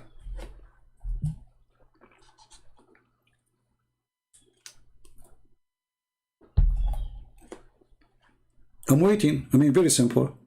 We have a chapter 9:29, we have chapter 9:49, and we have a chapter 9:111. Which happened first? Google boy, are you searching Google? Which happened first? The one says attack the Christian and the Jews, 929, force them to pages, yeah? And then the one says attack the Roman to get the blonde girls, 949. Or 9:111 happened first. Where do you go? So harsh toward the Christians in 9. Okay, I'm asking you. So okay, hold on. Okay. So according to you, Abdul, 9:111 happened before 929.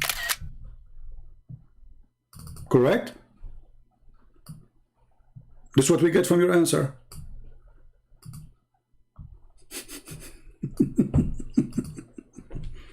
Is that correct, guys?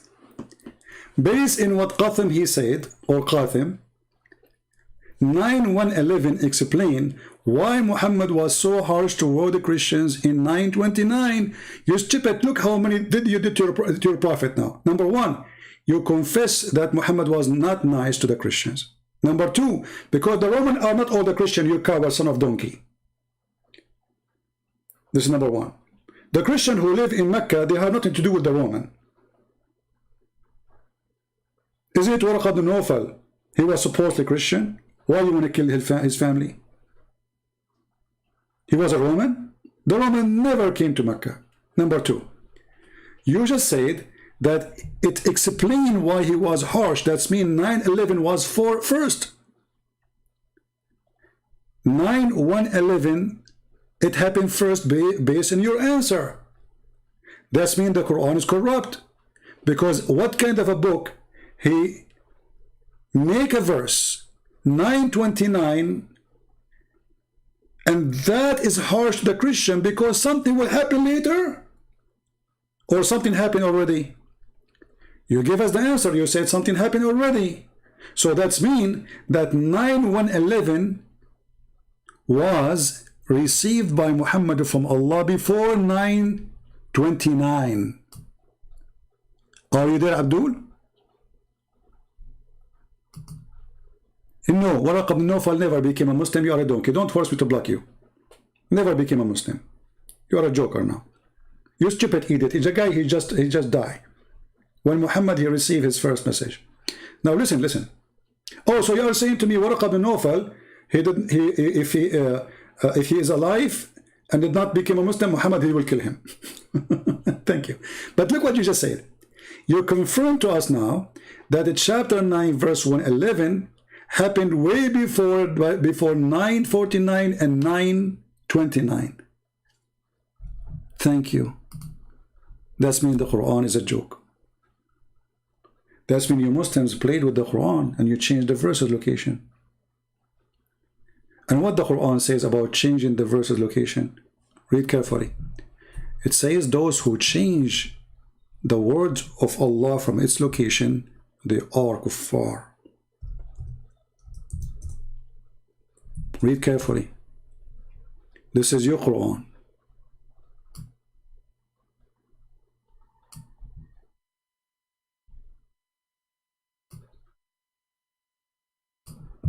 Those kuffar who change the word from their location. Read. Huh? They misplaced the word. They changed the words from their places. Who? The kuffar. Do you see it? Your liar Muhammad says, after his night journey, I saw Waraq ibn Nawfal with 2 white robes in heaven. So what? Because he was a Christian. Isn't the Quran in the chapter 3 says those who are Christians and the Jews and the Sabi, and they will go to heaven, you donkey? You forgot that? And here again, another reason to compare Muhammad to an idiot, because how you kill the Christian and the Jews for not believing in Allah and in the last day, and then you say the Christian and the Jews, they will go to heaven.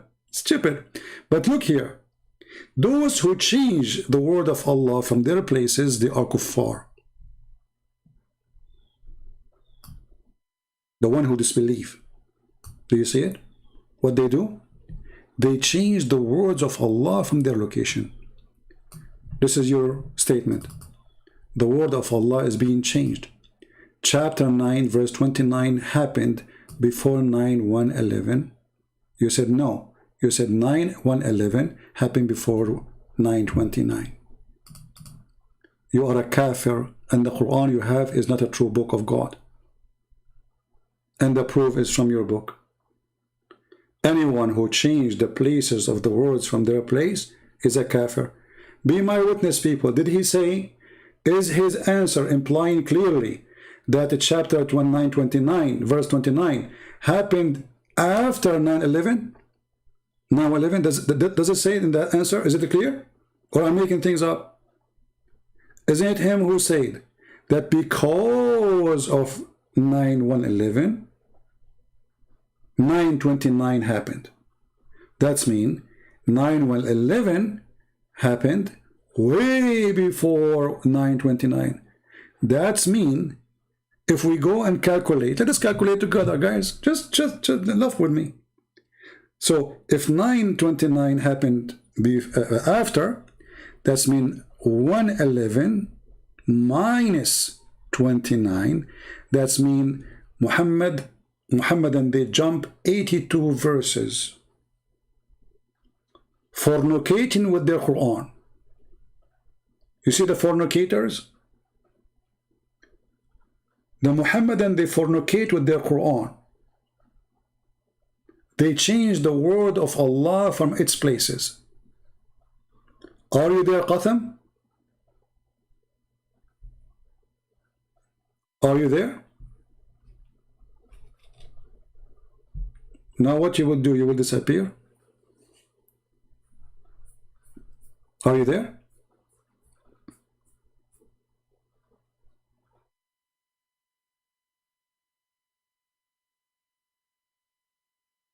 You know, and if the Roman, they attack Muhammad, well, Muhammad do not need to say attack the Roman and get their blonde girls. He will say attack them because they attack us, correct?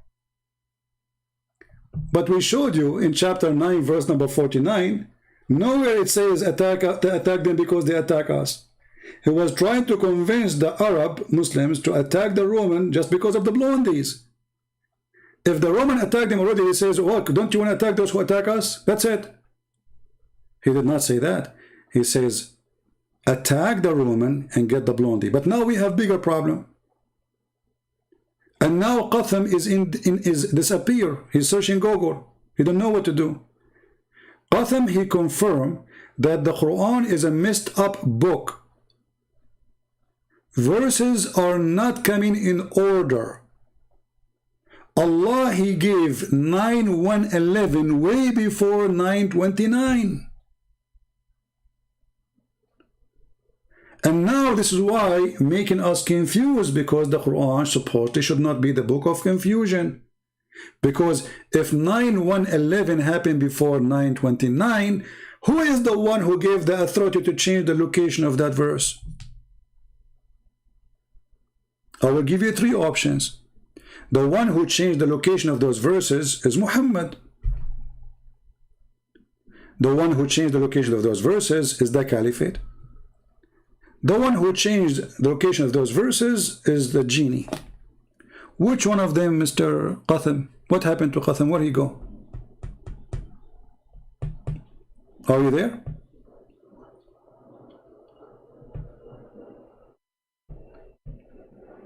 What happened? Do you want to call a friend?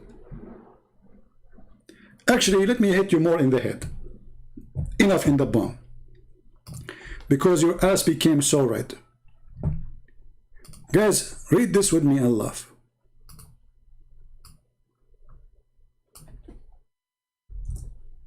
Just to show you that the Quran is not and cannot be the book of God. The Muslims, they claim not only of mistakes, etc. But look at this. Chapter 5, the same chapter we are reading from now. Verse number 3. Okay, Muhammad, he decided to follow the Jewish scripture. So he said, I forbid to you the following. Okay, don't do this, don't do that, don't eat that. Okay, and then he said, in the same verse, read carefully. This day, I have perfected your religion for you, completed my favor upon you, and have chosen for you Islam as your religion. Oops. Which day? This day. Today. Al-Yawm. Today. Today. See, the translation says this day. It's more accurate to say today. If you change the translator, let us say this is Yusuf, this is Hilali and Khan. Let us go to anyone you want. Yusuf Ali. Any idiot. Yusuf Ali. Read carefully. Read carefully and love. This day have chosen, sorry, hold it, here. This day have I perfected your religion for you, completed my favor upon you, and have chosen for you Islam as religion. So in that day when this verse is said, Islam became completed. Allah, he completed his Islam and Quran. But this is a chapter 5, verse number 3.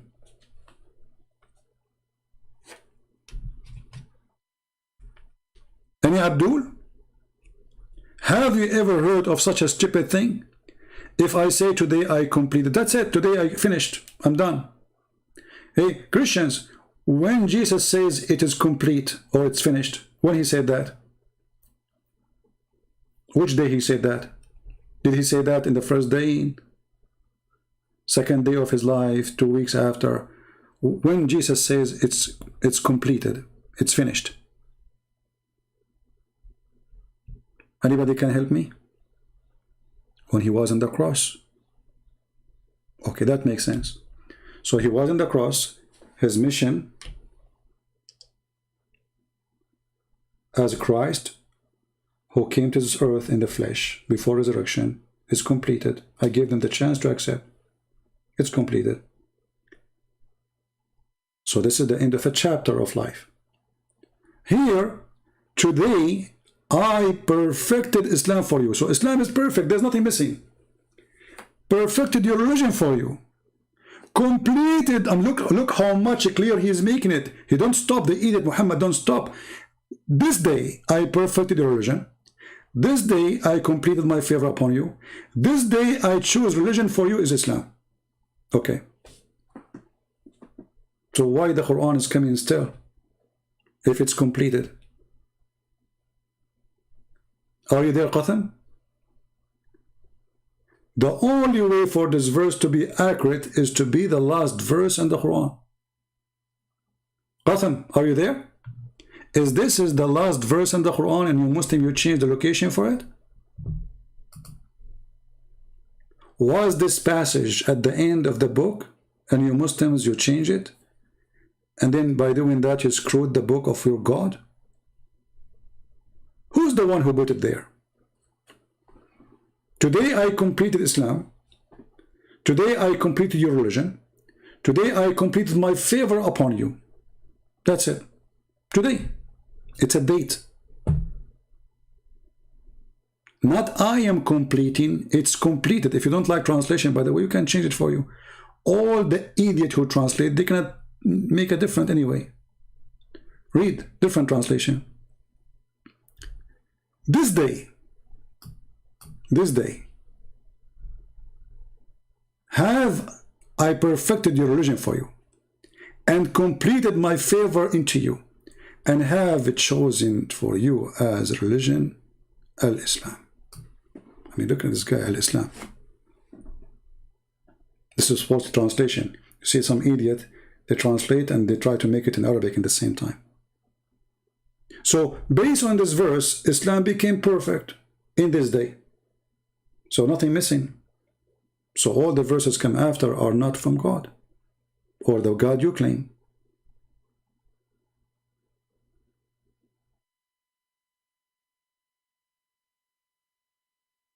What happened to this guy? Since we ask him those questions, he disappeared. He's not even posting no more. Did he have heart attack? So Qatham, he proved to us many things, that Islam is the most confusing cult and the book of Islam is not the book of God. For Muslims, they play with it. He just confirmed to us the following, according to his statement. Chapter 9, 111 was made way before chapter 9, verse 29. So the story is not in the order was given to Muhammad. Somebody, he changed the order, and you guess what? The Muslims agree. If you go right now and search in Google, you will find the Muslim, they will say to you, there is a web pages says Quran according to Revelation. Imagine Muslim approve that. Quran according, let me search for it.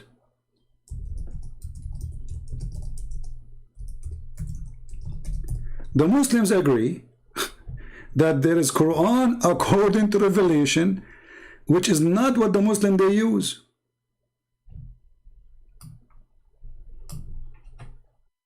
Can you believe it? And the funny, they say that we are the one who changed our book. The revelation order of the Quran. This is an Islamic website. The first chapter Muhammad received, it was a chapter number 96.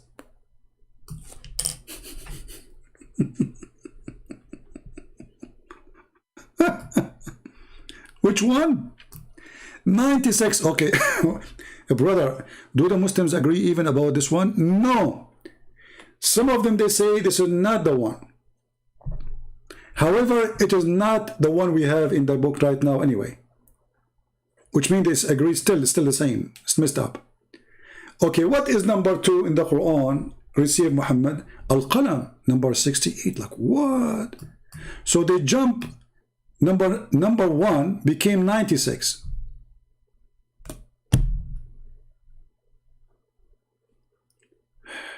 Chapter 5 was the last one to be revealed. My friend, first of all, Muhammad never received chapters. Even this is a joke here. Well, did Muhammad receive chapters? I mean, we can say that maybe about the short one. But as you know, Al-Baqarah take long, many years.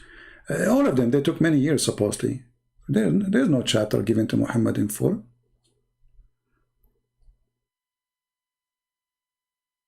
Right? So when you say to me chapter number 5 wasn't at the end, well, did Muhammad receive chapter number 5 anyway as a chapter? No. And I changed any Muslim to show me where you get this from. Actually, even the names used to be different, and even the size of them is different. If you go to the book of As-Suyuti, as an example, As-Suyuti is a big Muslim Sunni scholar.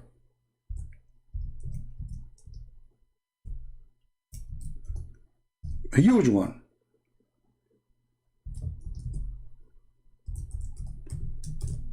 Let me show you.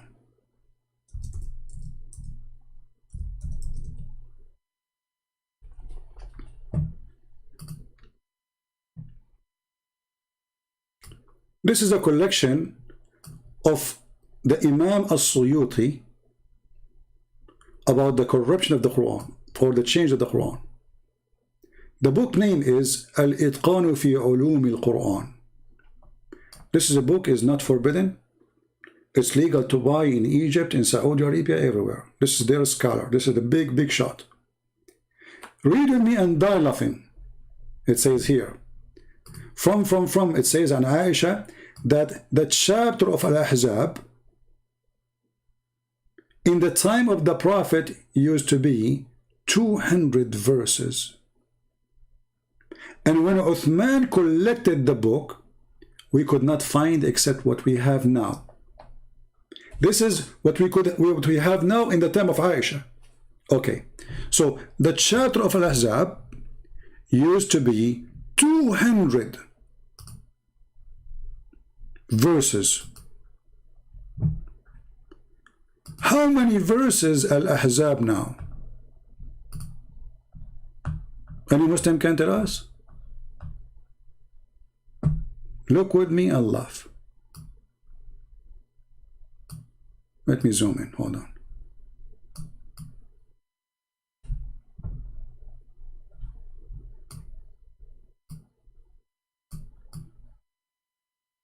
That is the last verse in the chapter of Al-Ahzab. 73.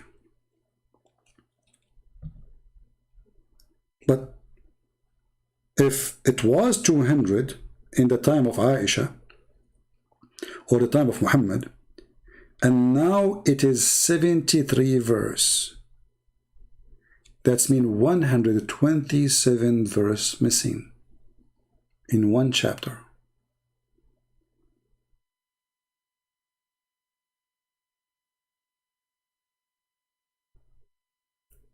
Different hadith. From. Remember, the one is talking is Al-Imam As-Suyuti reporting for us a hadith approved by Muslims. It says, عن مروان عن ابن عثمان عن ابن أمامة أبي أمامة etc. It says, لقد أقرأنا رسول الله صلى الله عليه وسلم آية الرجم. The Prophet, he taught us the chapter or الرجم, stoning. الشيخ والشيخة. Okay. Where we can find this verse? It's gone. Okay. Here. It's reported by Asim bin Abi Nujud. Asim, you see, if you go and read the Quran, the Muslim they have today, it says according, starting from Hafs. And Hafs supposedly is the son of Asim from his stepson. And both Hafs and Asim, they are thieves and scam. And we showed a reference before about them. But here it says that Abi Ka'b said to me that the chapter of Al-Ahzab used to be 27, he counted the chapter of Al-Ahzab, he says it is 72 verses or 73. And he said, but it is used to be equal to the chapter of the cow.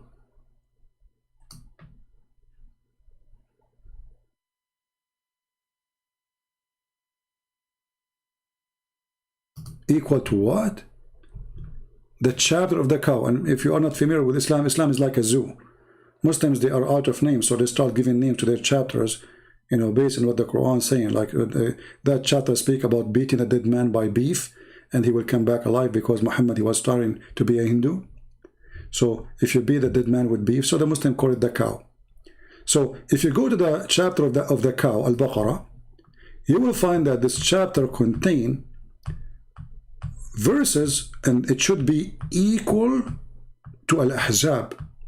And here I find it very funny. It was equal. Looked like Muhammad was making, this is a miracle, brother. How they can be equal? Alhamdulillah. 286 verses Al-Baqarah is. 286 verses minus 73. 213 verses missing in one book. And by the way, what happened to this guy, Qasem? We are waiting for him. You see how he put his tail between his legs and is gone? When he found how much embarrassment he brought to his prophet now? Did you notice how he was so excited? Now he disappeared. What happened to you, Qasim? What happened to this guy? Where is the one who was excited, when I show everybody that we are lying? What happened to you? It's you who mentioned those things. You changed your name, I think. Your name now is not Qasim, your name is Mahdi.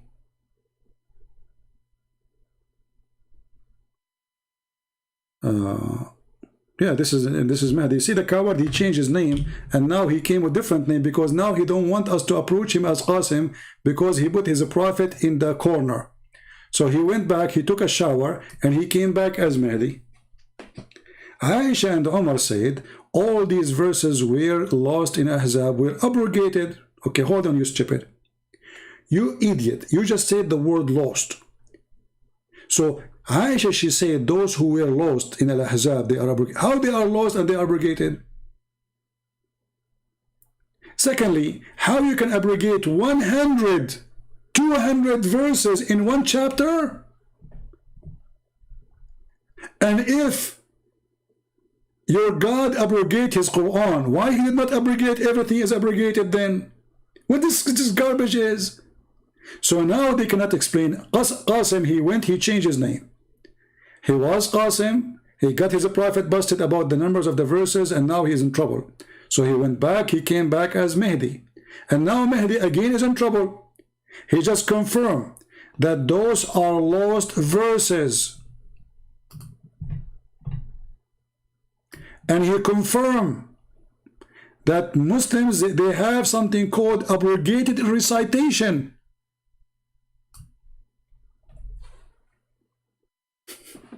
Which means they are not in the Quran anymore. Can you show me where Allah, he says, I abrogate those numbers? Because in order to abrogate them, you have to give an order. Correct? Either you show me your prophet saying from verse number, etc., the verse number, etc. is abrogated. Stupidity is amazing. And why Allah want to do so? What you will do now? You will go change your name and come back as Qasim again? So let me take a selfie for you. Because there's people who make videos here, by the way, for the selfie. Here we go. You are documented, my friend. Smile. So he admitted that there's a lot of lost chapters in the Quran. Remember, my friend, Al-Fatiha is 7 verses. Al-Fatiha is 7 verses. Now this guy, he agreed 213 verses in one chapter only is lost. Just one chapter. If we divide 213 to 7, that will make 30 chapter. So 30 chapter in the size of Al-Fatiha are gone. And they lie to us saying our Quran is preserved. And he is the one who confirmed the word lost. And you see the scholar, they are not saying it's abrogated. They are saying it's not there. So he lied again. We just showed you a Suyuti. The Suyuti did not say it's abrogated. He says it wasn't there. We cannot find it. Did Aisha, she said it's abrogated? No. You see the stupidity? Did Aisha, she say in the hadith, those verses abrogated? No. She said that after the Prophet died, we could not find any. When Uthman tried to collect the Quran, he could not find any except what we have today. Not they were abrogated as this coward lying to us. You see how they lie? You see how they have no dignity? Did Aisha, she say they are gone because they are abrogated? Or we could not find any except what we have? We could not find it. Stupidity. Stupidity is amazing.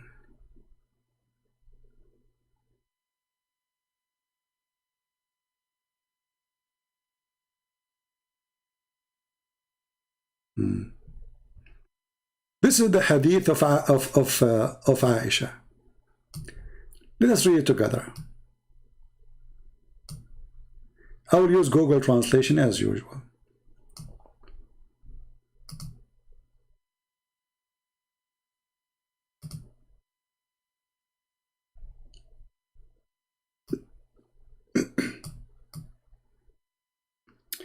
In the authority of Aisha, she said Surah Al-Ahzab was read in the time of the Prophet, 200 verses.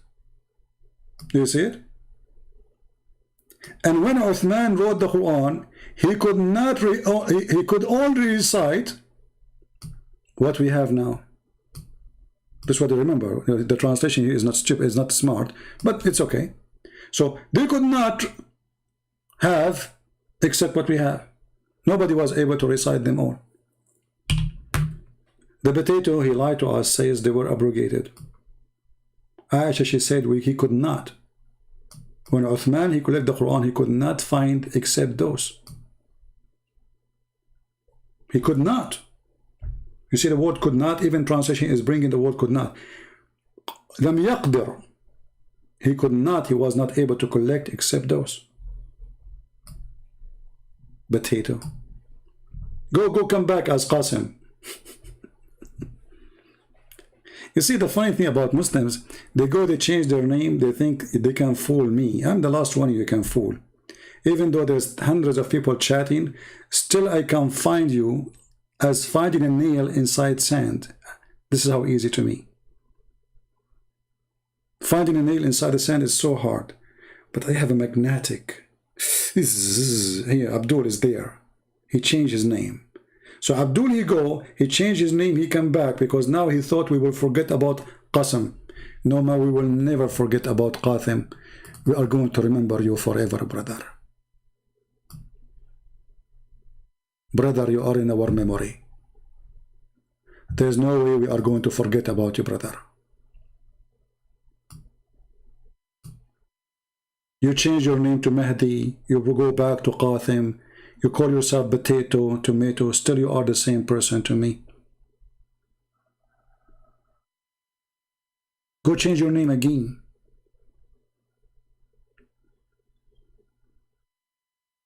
Mahdi think? Mahdi, he don't think. Mahdi, he fought. Did Mahdi think? Here we go. This is a fort. He was fighting for the last 2 hours.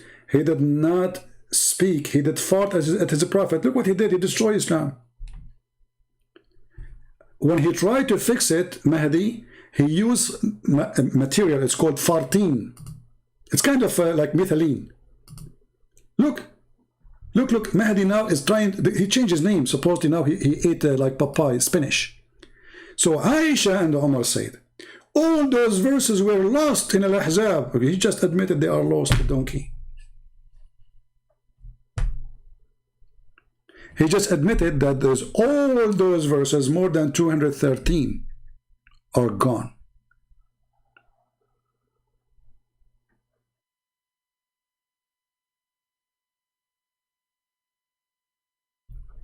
A Muslim saying to me, he's angry why I call Muslim Abdul. Well, this is in the Quran, you idiot. This is showing you that you are stupid. You do not know your religion. Isn't it the Quran says every Muslim is a Abdul? Isn't it the Quran says that Muhammad is a Abdul? Even the Sheikh, he just called me 2 days ago. You remember him? He says, call me Sheikh Abdul. Do you remember? This guy is so upset. You are calling me Abdul. You feel insulted?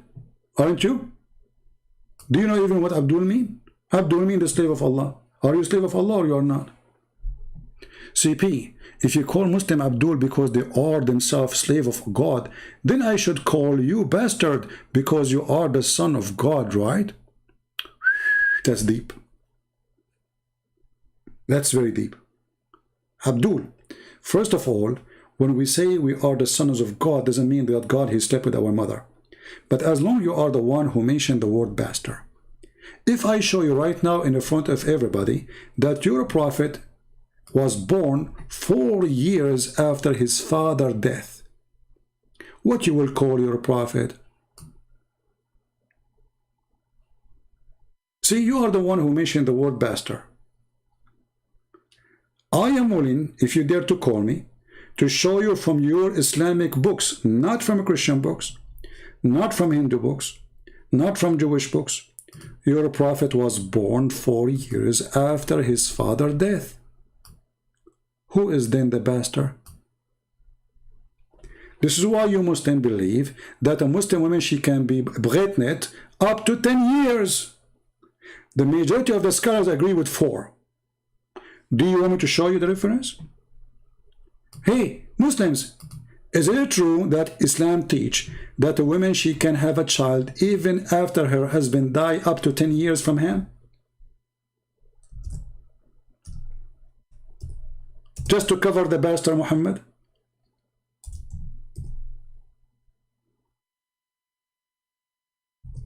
Any Abdul who dare to call me and read?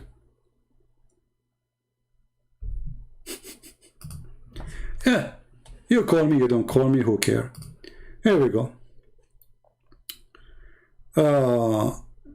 Let me give you this link. Let me first shorter the link, so everybody will have the same exact Islamic source I'm opening, and nobody will say I'm making things up. Hold on.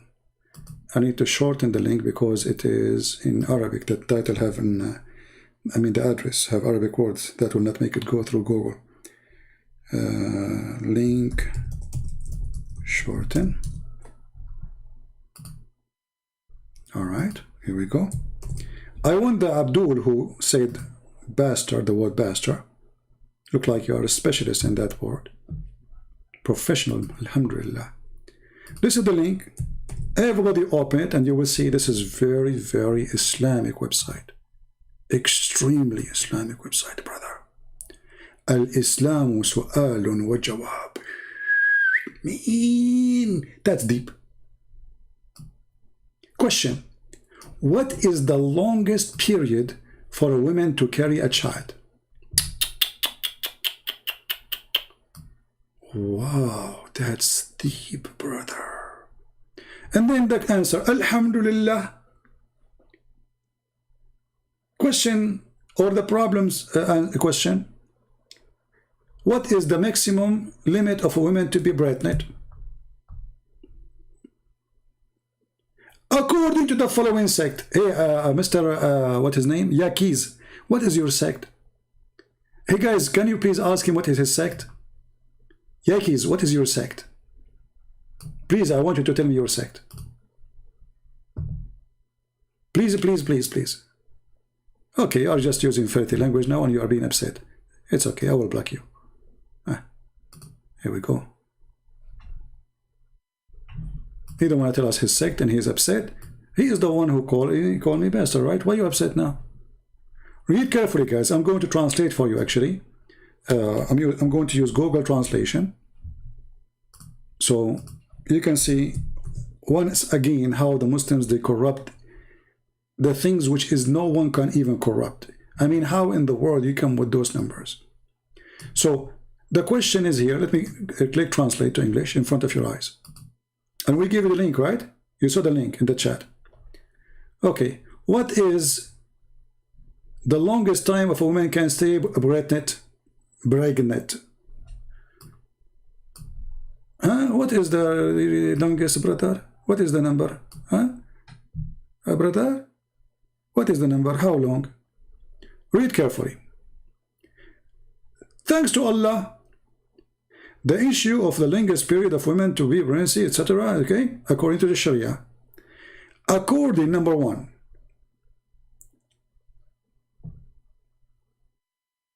according to the sect of Al-Zahiri, 9 months. Al-Zahiri, 9 months. Those are new. Or let us say they are smarter than the rest of Muslims. But nobody followed them anyway. Number two, according to Ibn Rushd, 1 year.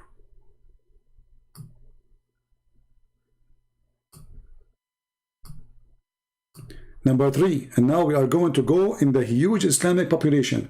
The first two, they don't count. Nobody care for them. Now we have Hanafi. 2 years for the Hanafi. How many years? Let us zoom in. 2 years for the Hanafi sect.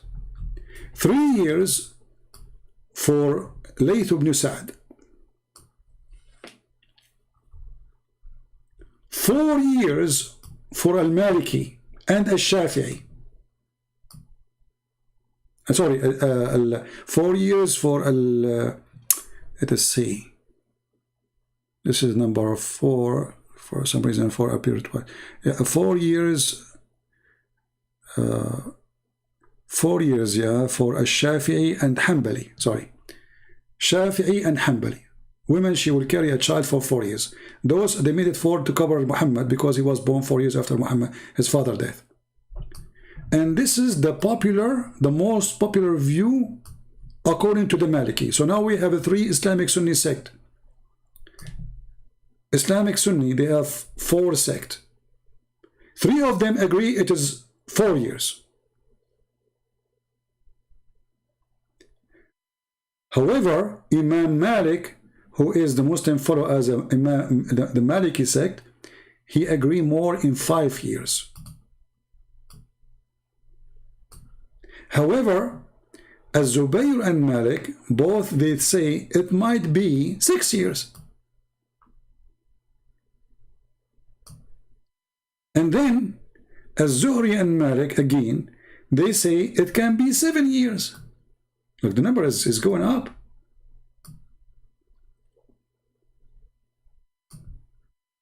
Seven years.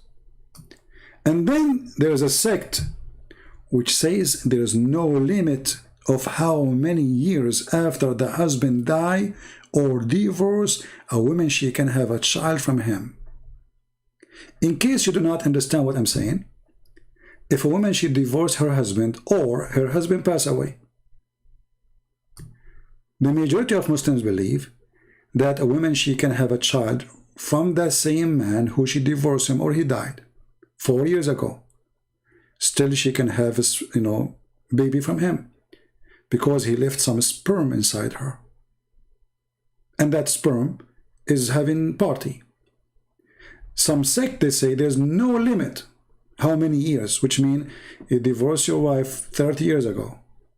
Your wife, she called you, she says, honey, I got a baby from you. Come to the hospital and pay for the baby. And you say, you stupid, don't call me honey. I'm not your husband no more. And cannot be my son. She will say to you, stupid, I'm going to report you to the Sharia police. Because the Sharia police says you can be pregnant for up to no limit. And even the majority says 7 years. Some they say 4.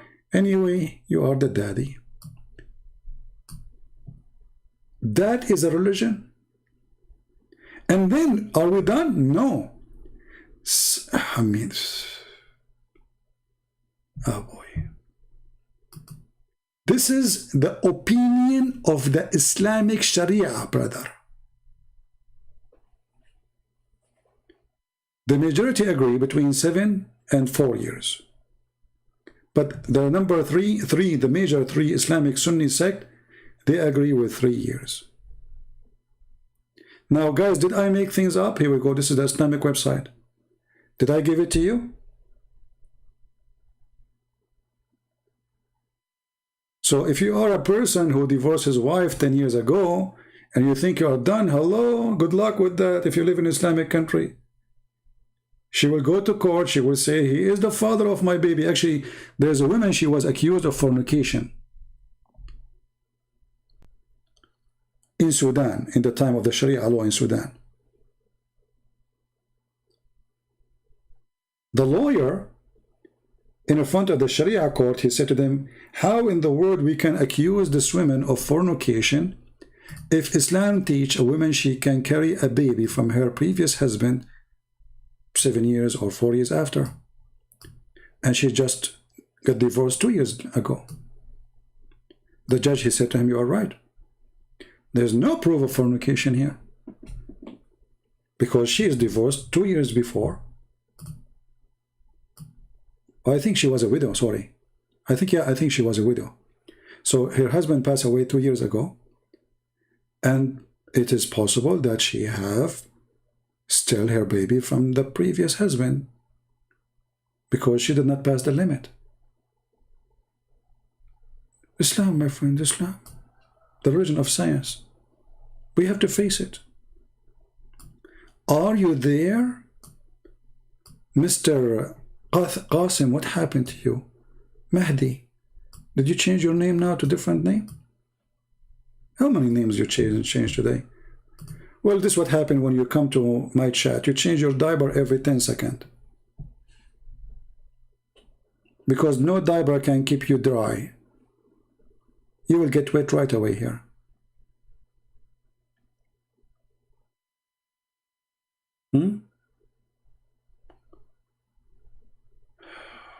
How you can trust the New Testament when Mark 16:9-20 says Jesus and adulterous women's story, may other verse fabricated later. You see, you change your name. Here we go. He come with a new name now. You want to change the topic? My friend, the answer for you, I can trust the New Testament because the stupid Quran says you have to trust it. Here we go. Again, you are a donkey and you are certified because you got your Quran busted. Let me take a selfie for you. Hold on. Because now you change your name. You come with a different name, Mr. Qasim. And now it is time to spank the Quran again. Thank you. Guys, this is what Qasim he said. How you can trust New Testament when Mark 16:9-20 and Jesus and other adulterous women story, many other verses are fabricated later, additions, many other verses. Here we go. Okay, let's go. This is your stupid Quran saying that Allah, He agreed with every single verse we have in the Quran. This stupid keyboard is not functioning. Come on, I have to hit the letter. What happened with this?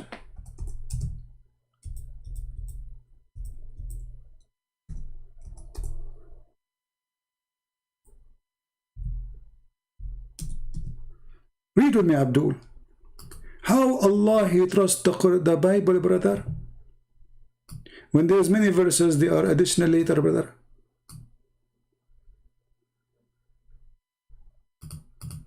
So the stupid you, saying that the stupid Allah, he confirm what is with us, but it's corrupted.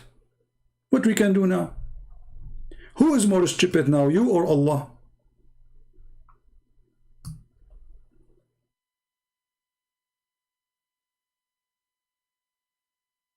That's why they don't dare to call me, because I'm not going to go and debate them about the Bible. Okay, whatever you want.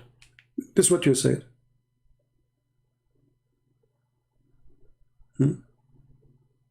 So you believe Quran now? No, I don't believe Quran, but you are the one who believe in the Quran, so I'm using against you. Stupid again. You see, when you go to court, you bring to the judge a paper signed by your hand, you idiot. Not because I believe in it, because it is you who sign it. You cannot create a paper by your hand to prove something. Correct, guys? If I write a check, that check is against me, not against you, because I'm the one who wrote it and I'm the one who signed it. Now you sign a check for me. You are the one who said to me, I'm going to give you a check so you can use it against me, and you are a fool. The check you gave me saying that how you can trust the Bible when there's many verses added. Okay, that's wonderful. I'm going to give the same question you gave me to Allah because He has a better answer.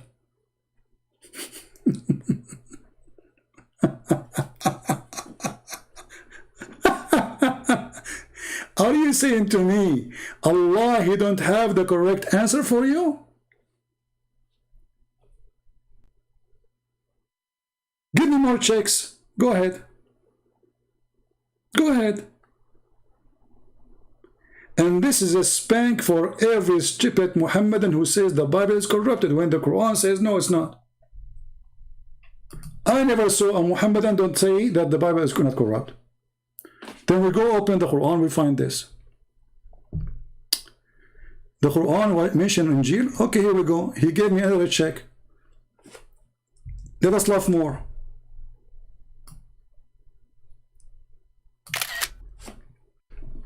The old man who was a grind, that's Muhammad. Aisha, she was going around with a new boyfriend, and Muhammad was snoring.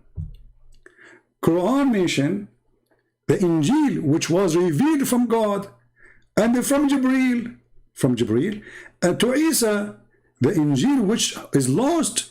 Injil has absolutely zero thing to do with you idiot, you stupid. It says, which you possessed, you donkey, in your possession. And those are the Christians who believe in Jesus as God in the time of Muhammad. Do you see it says in your possession? In the time of Jesus, donkey, in the time of Muhammad. 600 years after Jesus. In your possession. Are you blind? Number two, idiot, look what you did now. Allah, He revealed the Injil. Okay, hold on. Let us go to the stupid Quran. Guys, did He say the word Injil? Uh-oh. Injil is a Greek word.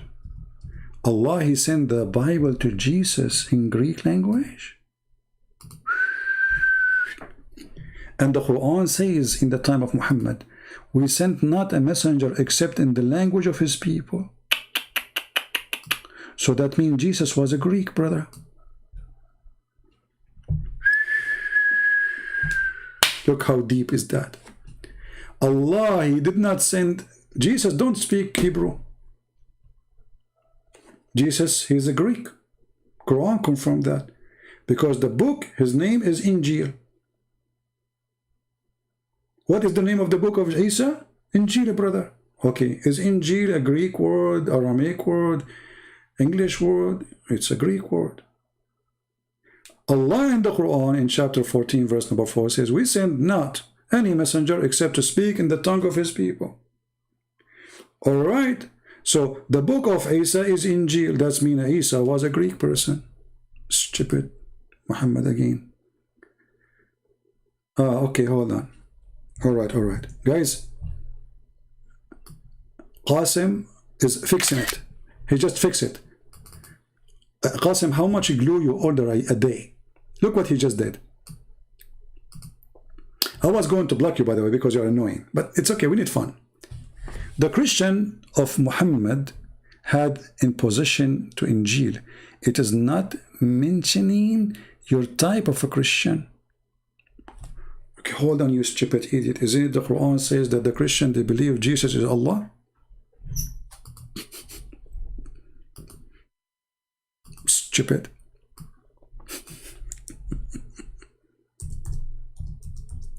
So my type of a Christians look like they are exist in the time of Muhammad, and those are the one who they are going to go to heaven. Huh? Here we go. In the time of Muhammad, the Christians, all the Christians, they say Jesus is Allah according to the Quran. Do you see it? So the other verse confirm those Christians that we confirm what they have with them. Stupidity is amazing. And not only that, Muhammad, he even take oath over our books. As an example, the crazy Muhammad, the mental ill Muhammad, he put his hand over the Torah, saying, I believe in thee and the one who sent thee. Now for sure Muhammad, he don't believe in the God of the Jews, because he never mentioned his name in the Quran. If Muhammad, he believe in the God of the Jews, then where is the name of the God of the Jews? Read carefully. The Jews, they ask him a question about a verse in the Torah, what we should do. Muhammad, he said to them, bring me the Torah. And the Torah was brought to him. Then he would draw the cushion from beneath, and he placed the Torah on it, showing too much respect. You see how much respect he's showing? I believed in thee, hypocrite. And he said, I believe in thee and him who revealed thee. How many Muslims, they made fun of the Old Testament? Right? Read the hadith to approve the Torah. It is not same Torah, book of today. Guys, it's not the same Torah of today. Okay, hold on. Just to show you how stupid you are. Isn't it the Quran says that the Jews believe that Uzair is the son of Allah?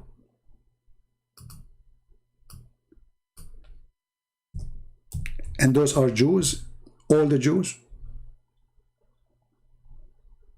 Did Muhammad, he say one Jew? Two Jews? No. He says the Jews say Uzair is the son of Allah, and the Christians say the Messiah, the son of Allah. So all the Jews, they say that, all the Christians, they say this.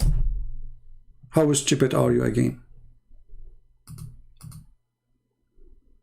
So when the Quran confirms, says, I believe in what you have in your possession, well, this is what they have. And that is confirmed in the time of Muhammad.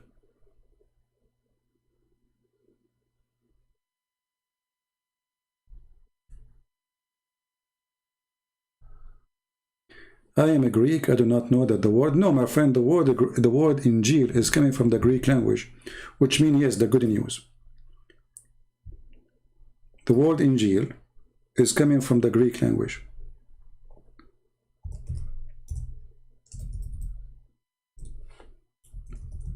It's not Arabic, it's not Hebrew, it's not Aramaic.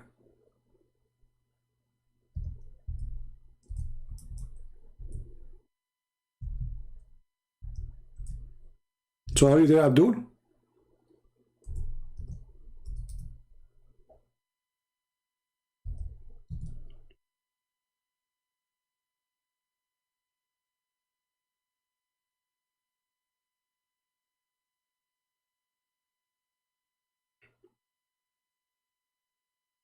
Any Muslim?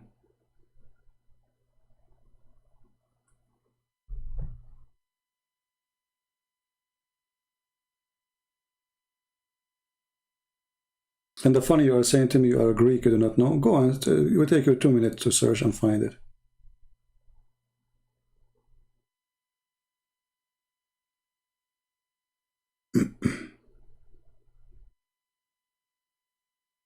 So at the time of Muhammad, the Jews believe in a guy, his name is Uzair. At the time of Muhammad, all the Christians believe that Jesus is the Son of God.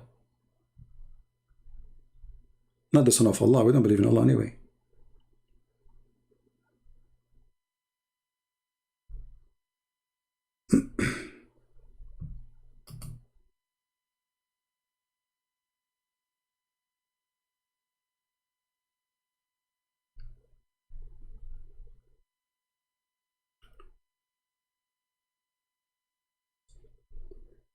Any Muhammadan?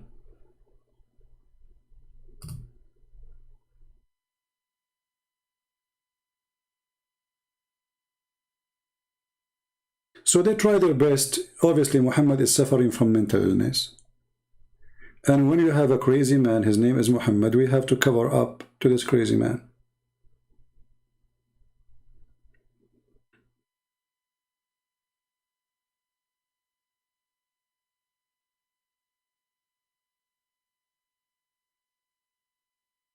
Right?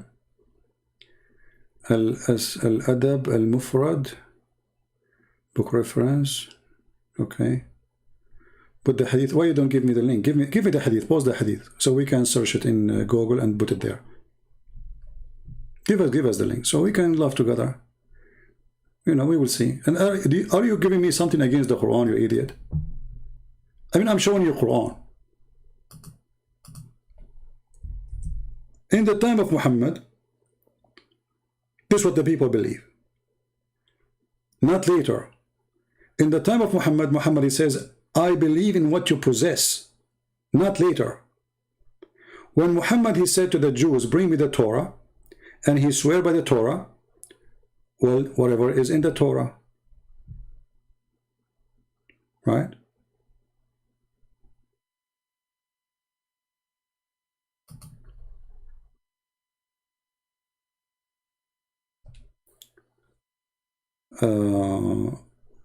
Look what you just gave me, just to show you that you're an idiot. What does this have to do with our proof? Tell me the description of the Prophet of Allah. He says in the Torah. He said, yes, by Allah, the describe of in the Torah, described in the Quran. O Prophet, we have sent to you as witnesses a barrier, good news, a warner and protection, and okay. What does this have to do with our topic? And where is the verse of Muhammad in the Torah? Where? Stupidity.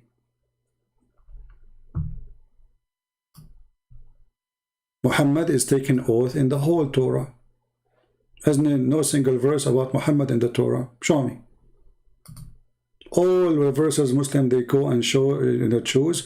We laugh at them because simply we laugh at the Muslims when they say them because simply it's clear there from the same page that this is not about even a man. As an example in Isaiah, it's about God. Suddenly God became Muhammad. The Muslim they cut the word Lord. They took it off. Cowardly.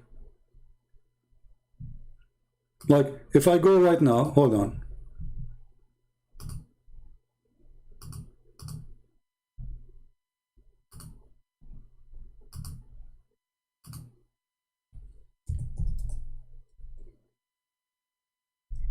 And we search for this video.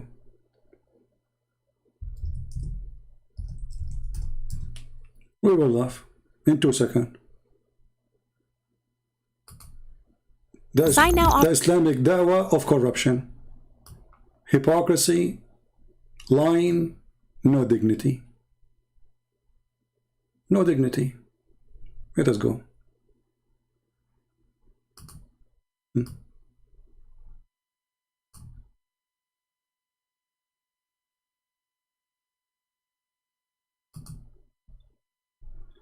Read and love. the coming of an Arabian prophet, specifically Prophet Muhammad, peace and blessings be upon him. Isaiah describes itself as a prophecy about the future. The former things have taken place, and new things I declare. Isaiah describes a very special person that God will send. My servant, whom I uphold, my chosen one in whom I delight. At least 3 of the names of the Prophet Muhammad are mentioned: servant, chosen one, and in whom I delight. Prophet Muhammad is known as God's servant. In Arabic, Abdullah. Chosen one is Mustafa in Arabic. This is another of the names of the Prophet Muhammad. The one in whom God delights in shows that this person is beloved to God. Exactly. Habibullah in Arabic, which means beloved of God, also happens to be one of the Prophet Muhammad's names. It's happened one of the names Muhammad. Okay. Just read carefully. Anyway, let us move a little bit, just to show you how those people, they have no dignity when they speak.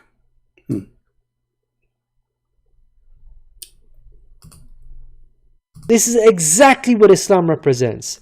The emphasis on the new song here is singing the praise of God all over the earth. The Quran opens with the statement, "Praise be to God, Lord of the worlds," and is recited by Muslims all over the world during prayers every. The Muslims, they never praise Allah. They never praise their God. Actually, they praise only Muhammad. Because Allah and the angels, all of them, they praise Muhammad. To the point, even Muhammad's name is the praised one. How Allah is you who you praise, when your Muhammad, his name is the praised one? Because if Allah is number one to praise, then you don't call Muhammad the praised one. You call Allah the praised one. So the true God of Islam is Muhammad. And the name prove it. Muhammad, he changed his name from Qasim to Muhammad. Now let's go here, just to go a little bit, to show you the corruption, how they cut words.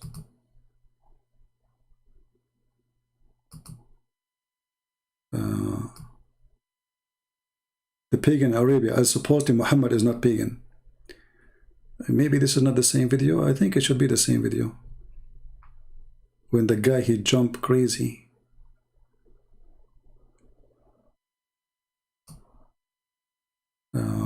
Maybe a different video. Hold on.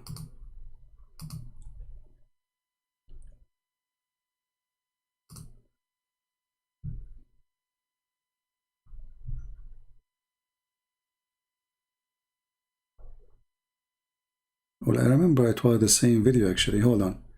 Maybe we skipped a part of it. Sign now offers them. Hold on. Commercial.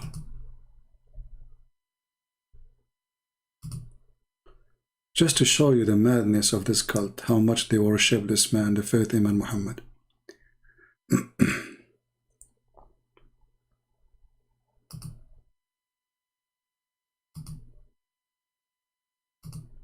And the funny, they say in the video, many prophet, one message. Why the message of Moses was to sleep and have sex with the children?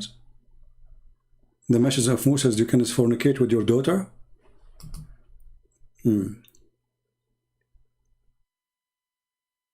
Let's see here. In Arabia, the place being spoken of is the city of Medina in Saudi Arabia. City of Medina, because Salah is the name of a famous mountain in Medina. That's false. It's a salah. Here, salah is a sound when they pray at the end. It's like saying Ameen. It's like a music sound. They make it a name of it's a name of a mountain. A name of a mountain. Medina was the city of the Prophet Muhammad. First of all, Muhammad is not from the city of Medina. Again, you are a fraud. Muhammad is born in Mecca. Medina is a city of the Jews. And Muhammad, he killed the Jews and he took it from them. Continue. Isaiah informs us that the special person will bring something new. Mankind is told that we will sing to the Lord a new song, his praise from the ends of the earth. The statement a new song means a new law. A new law. A new song means a new law. Let us go to Isaiah 42 so we can laugh at their lies. and see how easy to get them busted. Desperate people. And the funny, they say the Quran, a second ago they were saying the Torah is corrupt. But it's corrupt when they want, it's not when they want. Very fake religion.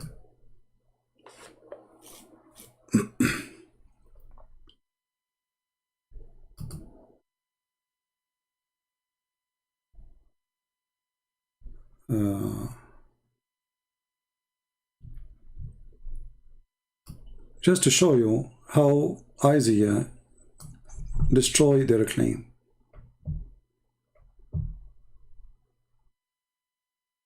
Always when a Muslim, he says to you anything, go right away to the Bible and read yourself, and you will see how easy it is to destroy them. Verse number 1, verse number 2, proving that this cannot be about a filthy man like Muhammad. Behold my servant whom I uphold, mine elect, in whom soul delighteth. I have put my spirit upon him. The God of Muslims do not believe God have a spirit. Allah is not a God who have a spirit. You see how easy it is? My spirit. He shall bring forth judgment to the Gentile. Muhammad, he brought nothing to the Gentiles except killing, and he is a Gentile himself. So how he can bring judgment to the Gentile when he is a Gentile? Gentiles is those, they are not from the Jews. Then, so this servant cannot be Muhammadan or from Muhammad or from the Arab, because he will bring judgment to the Gentile. Muhammad is one of the Gentiles, and he brought nothing to them except corruption. He shall not cry, nor lift up, nor cause his voice to be heard in the street. Where's the guy he shout Allahu Akbar and kill them? A prized reed shall not break. He will not even break a branch. Muhammad he burn, Muhammad he kill, Muhammad he rape. And the smoke flecks shall not quench. Let us go and see what Muhammad did. See, we do not even need to read the chapter to show you how desperate they are. Muhammad he burn, Muhammad he cut the trees, Muhammad even he dig the graves of his enemies to steal their rings and their jewelries. And some, they say he is just angry from them, so he wanted revenge even in the grave. So let us see what Muhammad he did. Muhammad he did not bring a branch. He did not break a branch. Muhammad did not scream. Muhammad he did not kill. Muhammad he brought justice to the Gentile, but he's Gentile. Here we go.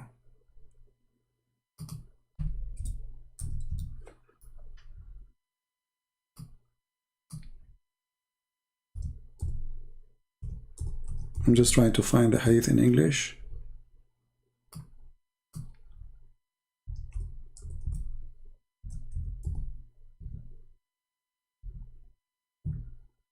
See? He will not cry, nor lift up, nor cause his voice to be heard in the street. He will not break a branch. He will not make a smoke. He will not do this. He will not burn. He will not do anything. This is Muhammad. The Prophet got the date palm trees of tribe of Bani Nudair and burnt, and the trees cut down. Let us continue. Actually, even there's a verse in the Quran about it.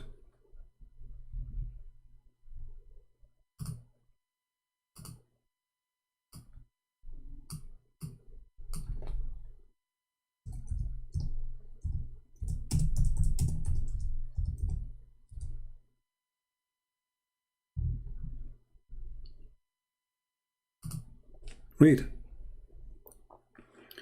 What you Muslims cut down of the palm trees of the enemies, or you left them standing there, stream. Do you see it?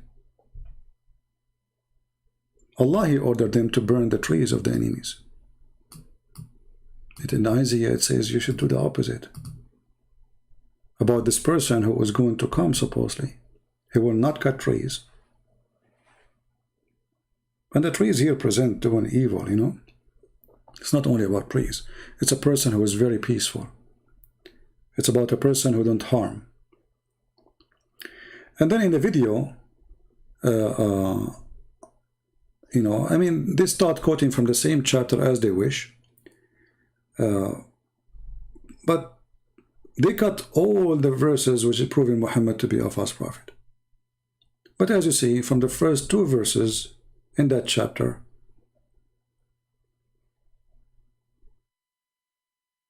Muhammad cannot be, because he's extremely filthy, disgusting person. And not to forget to mention that Muhammad, he never praised the God of the Jews. He was praising his own self, and supposedly his God, Allah.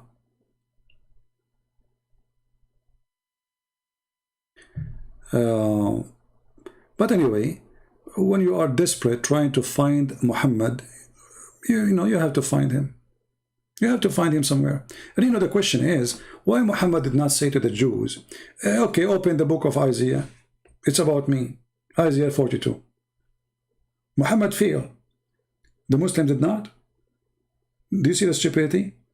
Why Muhammad in his time, he did not say to the Jews, open the book of etc. It's speaking about me. Right? The hadith of Mufrad al-Arab. Hey, Abdul, you see, okay, hold on. You see, you show me a hadith is not even your prophet is talking. You are just a dummy. Secondly, give me the hadith and just put it on the screen. No, pause the hadith. Don't tell me hadith of etc. Copy the text, post it, I will put it in the screen. And everybody will laugh. Because what you are bringing me have nothing to do with us. Secondly, your prophet is against everything that Judaism stands for. As an example, it's forbidden for the Jews to work on Saturday. Did your prophet follow the Sabbath? No. It's forbidden for the Jews to eat camel, to drink camel milk. Did your prophet follow the orders of Moses? No. It's forbidden for the Jews to have to look at a woman, she is not yours. Did Muhammad say don't look at women, she is not yours? Or he said if you look, go and do your wife? It's forbidden for a Jew to marry his own son wife. Did your prophet marry his own son wife? Yes. It's forbidden for the Jews to worship idols. Did your prophet kiss a black stone? And he bowed down to a black stone, and he claimed stone can forgive your sin? So not only he is a criminal, child molester, thief, liar, he broke every single law of Moses.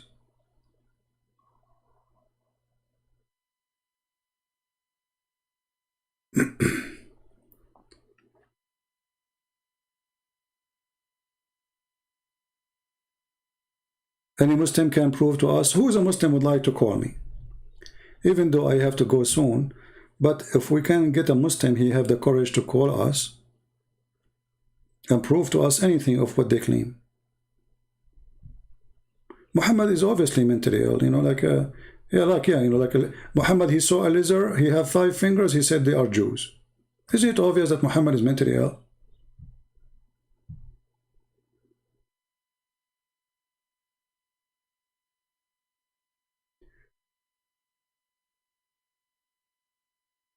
Isn't this is a proof that Muhammad is suffering from mental illness? You know, change your name. We don't accept such a name here.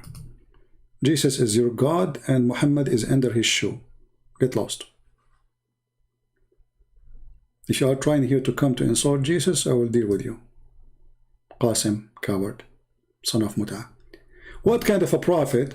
You see, the Muslims, they say he is a prophet mentioned in the Torah. Well, did Musa say you can rent a woman for 3 nights? Did Musa approve fornication? Did Jesus approve fornication? What religion? They say many prophet, one message. This is absolutely false. Did Muhammad, he says that a man and a woman, they can share bed together 3 days, 3 nights? Is that the message of Moses? Is that the message of Jesus? Is that from God? The biggest religion who practice boyfriend, girlfriend is Islam. To the point right now they are practicing something called Zawajul Misyar. What? Zawajul Misyar. What is that? Number one, marriage or practice of sex in Saudi Arabia now. What is Zawajul Misyar?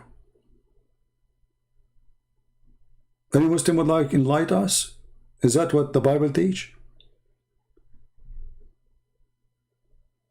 You make a contract of sex, you go to the hotel, and then everybody go home? You go to your home, she go to her home?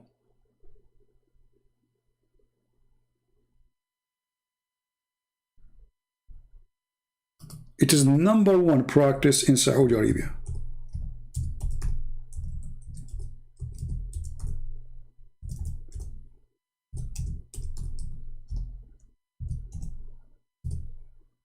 And they claim that they are practicing marriage.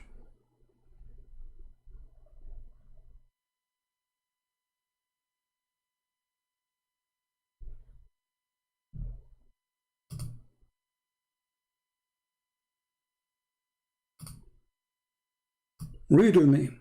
I will give you the link. المسيار زواج بلا قيود.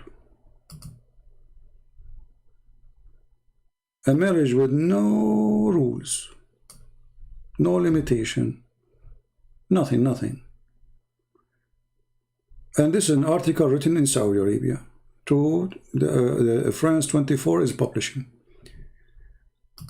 The misyar is one of the most known practice in Saudi Arabia. What they do, what exactly they do. And here they give you example what they do exactly. A woman, she is horny and she cannot find a husband. She finds somebody online. Read carefully.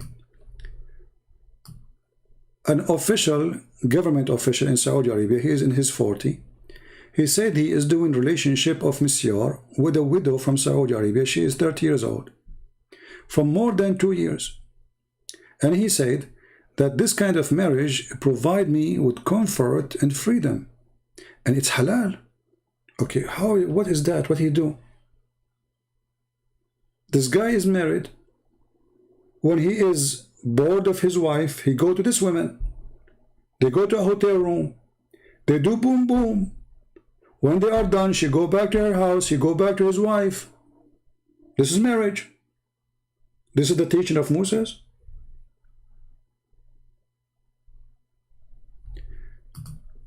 My friend, a Saudi friend, a guy speaking in Saudi, he get married, misyar, 11 once, 11 women. Divorce and marry, divorce and marry. And you don't need to pay. It's just for sex. A pharmacist from Egypt, he lived in Riyadh city in Saudi Arabia. He said to France Press, the misyar is so cheap. There's no obligation. And then he said, this pharmacist who preferred not to use his name, that after he sent his wife and his son, who is 5 years old, to Cairo, and when COVID started spreading, you know, life became expensive. And he said, and being away from my wife is hard. And then I start looking for misyar women. And through some friends, I was able to find one through Instagram. And they charge 5,000 riyal, which is equal to $1,333. And then those people who they find him, the women, they ask him, give us what you like. Mean, her weight, her size, and her color. And until now, I'm looking.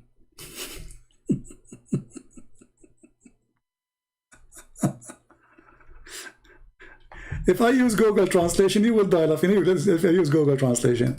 This is religion. This is the Prophet of Allah religion. This is in Saudi Arabia, the one who practice, no one practice Islam as they do.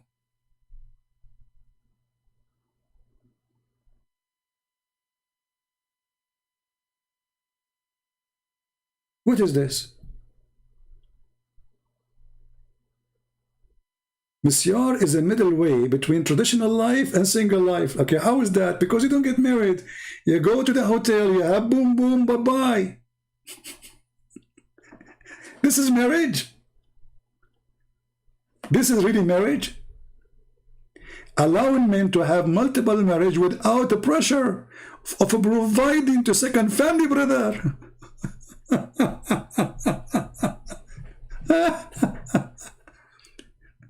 Oh boy. And you know, as well as unmarried men seeking religious cover for their sexual relation that Islam forbid outside of marriage. So what we do, we create a fake marriage. It's called boyfriend, girlfriend, boom, boom, hotel room, contract, and we say this is marriage.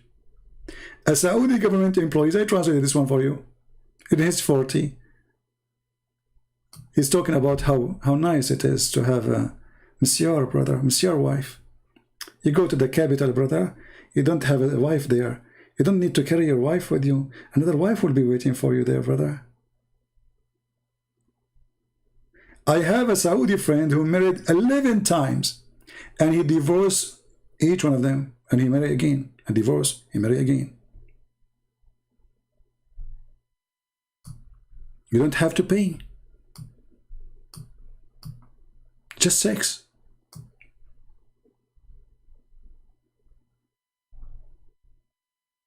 An Egyptian pharmacist in Riyadh told FB that the Misyar marriage is the cheaper. There's no dowry, brother. There's no obligation, brother. It's just sex. The Egyptian pharmacist who preferred not to share his name, you can read the rest. I mean, it's a stupid cult. This is the most disgusting, filthy, satanic cult. In the same time, when they talk about women in the West, they say corrupt, they sleep around. I mean, look what they do. Look who they are.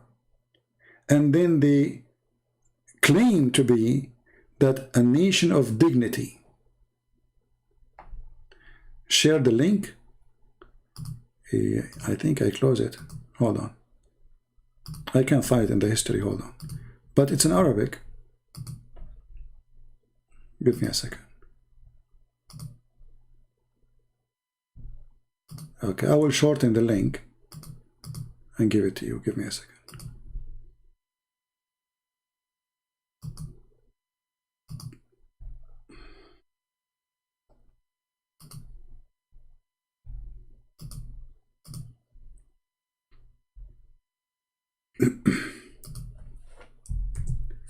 All right, here we go. We shortened the link. And now we post it for you.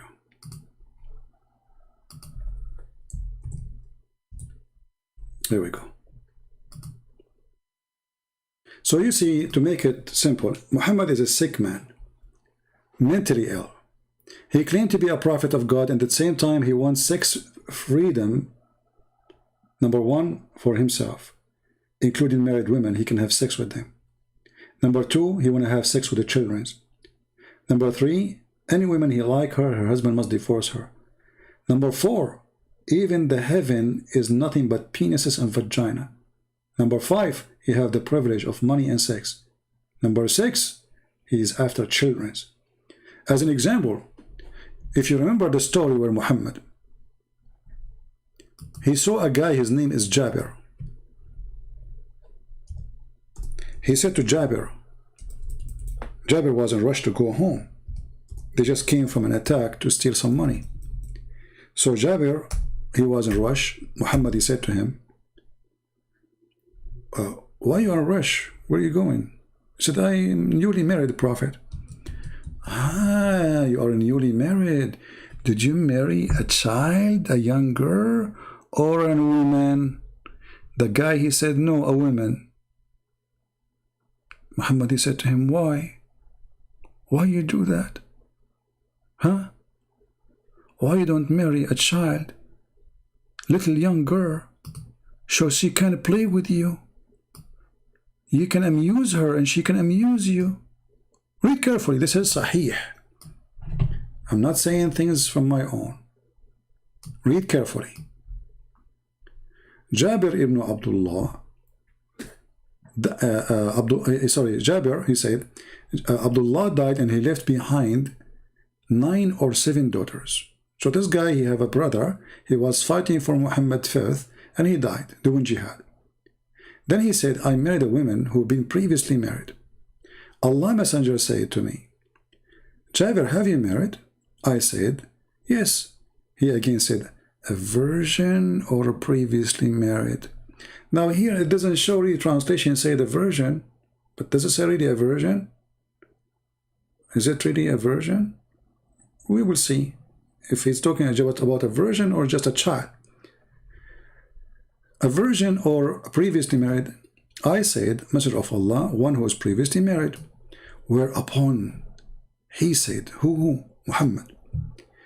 Why don't you marry a young girl so that you could sport with her and she could sport with you?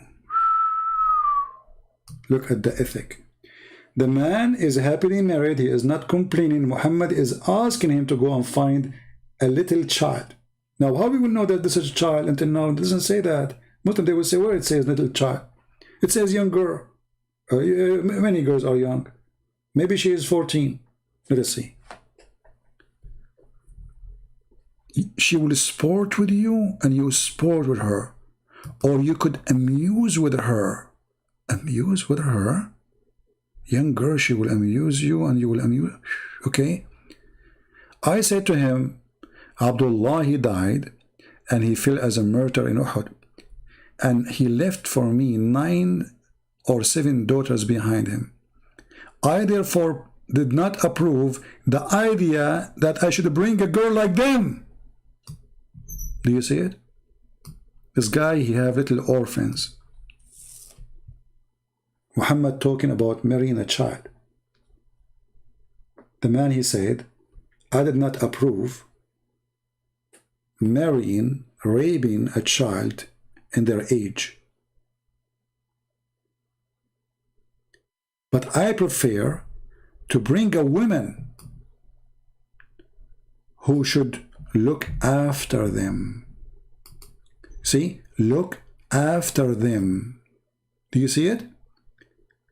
I did not approve the idea, should I bring a girl like them? Do you see it? So those are little girls who they need somebody to look after them. Yet the faithful Muhammad asking the man to bring a girl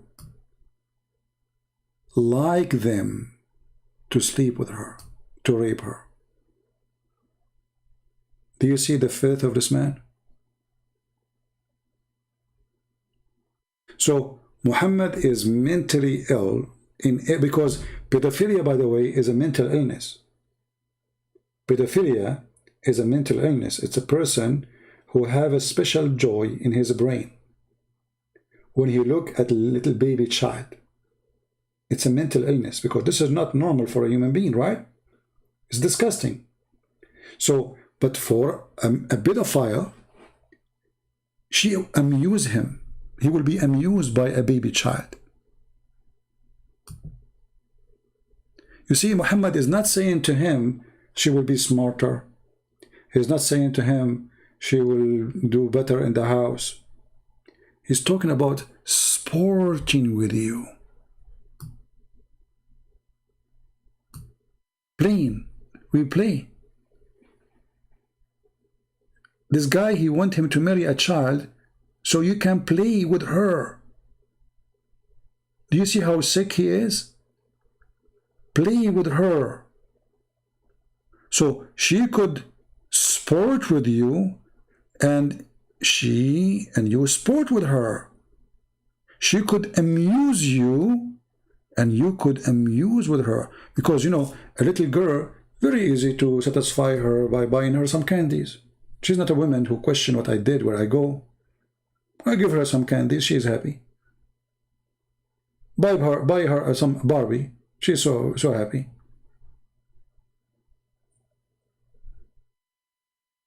You see how sick this man is? Imagine a man, he see your son-in-law in the street, and your son-in-law, he married your daughter, which is a widow. She used to be a widow. And then that man, he said to your son-in-law, why you don't marry a little baby? Huh? Why you marry a widow? What's wrong with you? Don't you think, be honest with me, that this is a very sick man?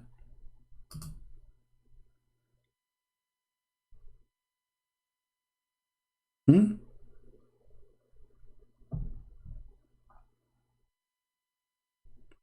by the way, Muhammad, he talked about circumcision, but Muhammad himself, he never been circumcised. You see the hypocrite? Even that one, he is an exception. He wanted to copy the Jews, but he himself never been circumcised. Actually, Muhammad is just, not only disgusting, he's funny at the same time. That as an example, if you ask Muslims how Ibrahim or Abraham did circumcision, anyone knows? Can you believe it that Muhammad, he said that Ibrahim at the age of 80, he hit his penis by a hammer? And this is how he did circumcision.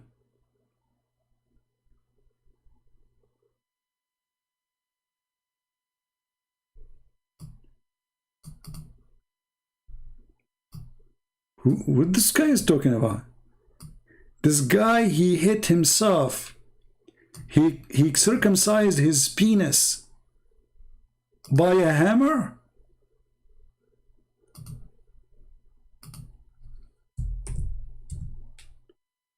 Like, what kind of hammer is that?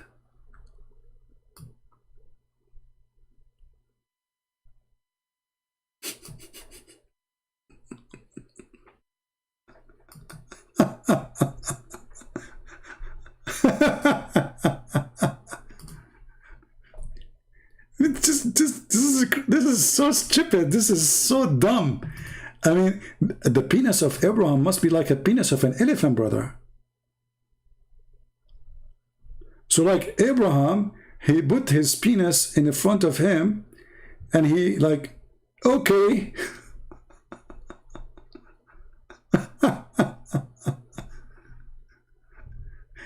Let us do it. This is really how, brother, how Prophet Muhammad, he knew those things, brother. Like the guy, he put it in the table like and dish, and this is how he circumcised himself. Like he cut the whole thing. Muhammad was confused between the penis and water hose or hose. This is how the guy, he did circumcision. Is it obvious this guy is mental? I mean, what this is about? I mean, how stupid, how far in stupidity we can go?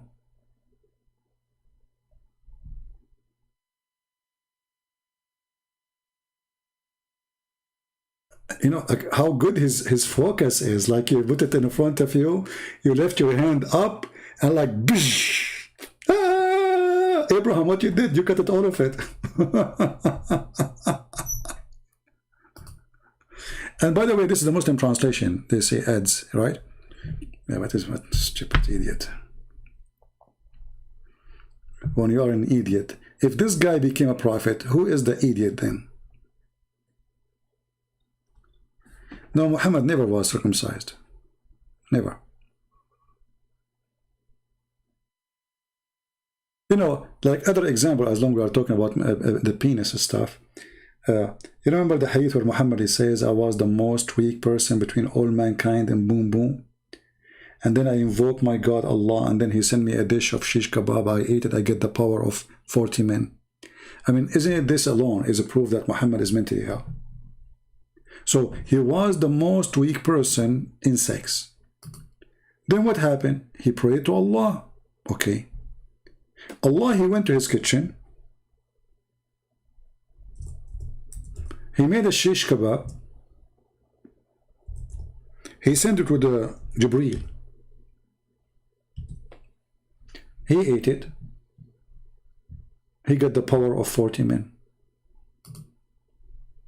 Is that a statement of a person he have a brain? Let us be a little bit, forget about, what Christian Prince say, what, Muslim says, atheist says, just, let us say, you are in a place.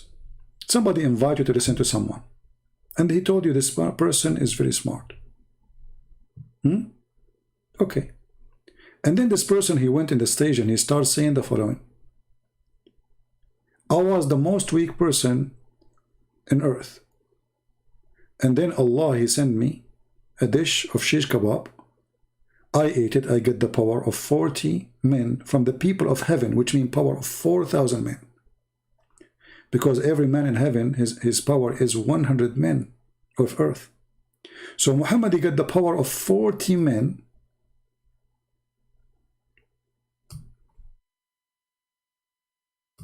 Of men of heaven.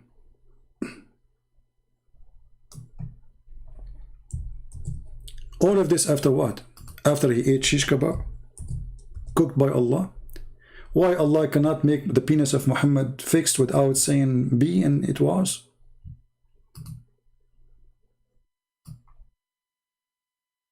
Let me see if I can find the hadith in English.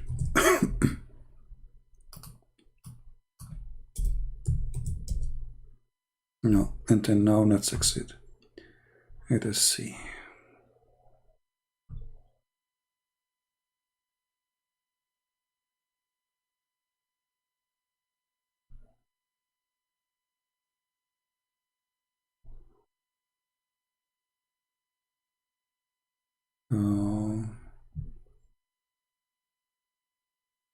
Maybe we can find it and then in Arabic, and then use Google Translation as usual, what we can do.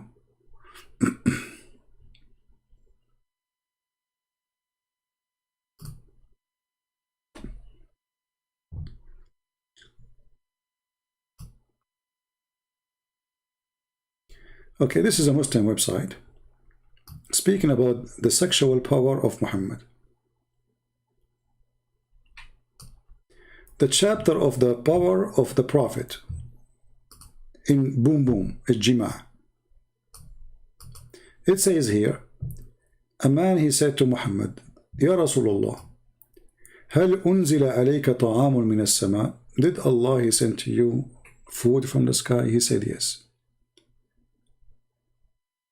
It's sent to me with a fryer. It's hot. Okay. Then he continues saying, in different hadith says, أتاني جبريل بقدر.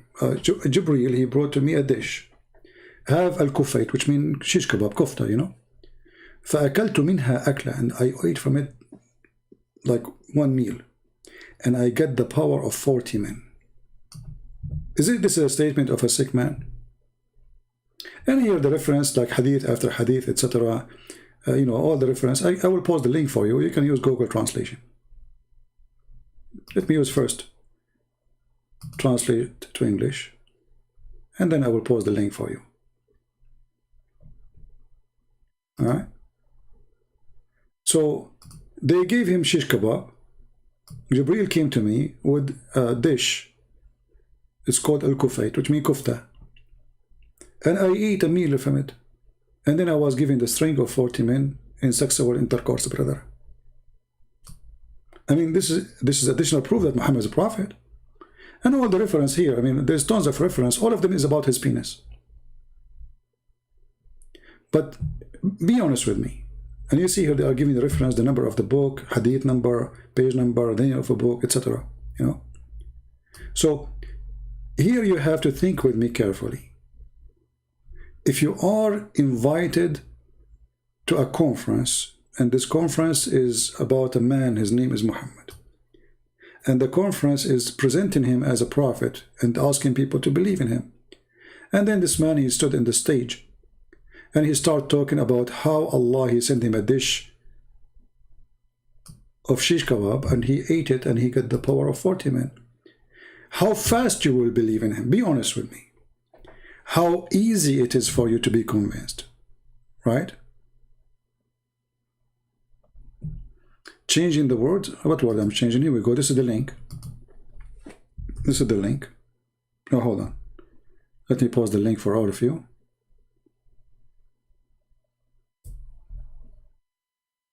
All right.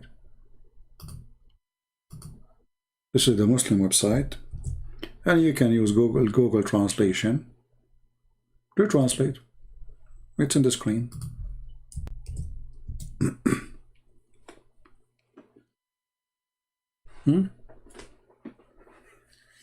Why Moses did not make books talking about the power of his penis? I forgot. Muhammad, he made a book about the penis of Moses. Hold on. You know, in the Old Testament, speaking about a priest, he should be healthy. He have no defect, no sexual disease, no any disease. Muhammad, he learned from the Jews, you know, those things about how important those things for a priest to be. So Muhammad, he come with a story. And the story is that some of the Jews, they accuse Moses that his penis is not working, or he have something wrong with his balls. They accuse Moses of his balls. His balls is not good. Read carefully. And this is Sahih. So Muslim cannot say this is not authentic. And by the way, this is a true story. I was there. Okay, narrated from the Messenger of Allah and the authority of etc. It says, by Allah, nothing forbid Moses to take a bath. Oh, hold on. There's a presentation. It says that the Prophet says, etc., that Banu Israel, the Jews, used to take a bath naked. I never saw people taking bath naked. This is not normal, because they should wear a suit, okay, naked, and they look at the private part of one another.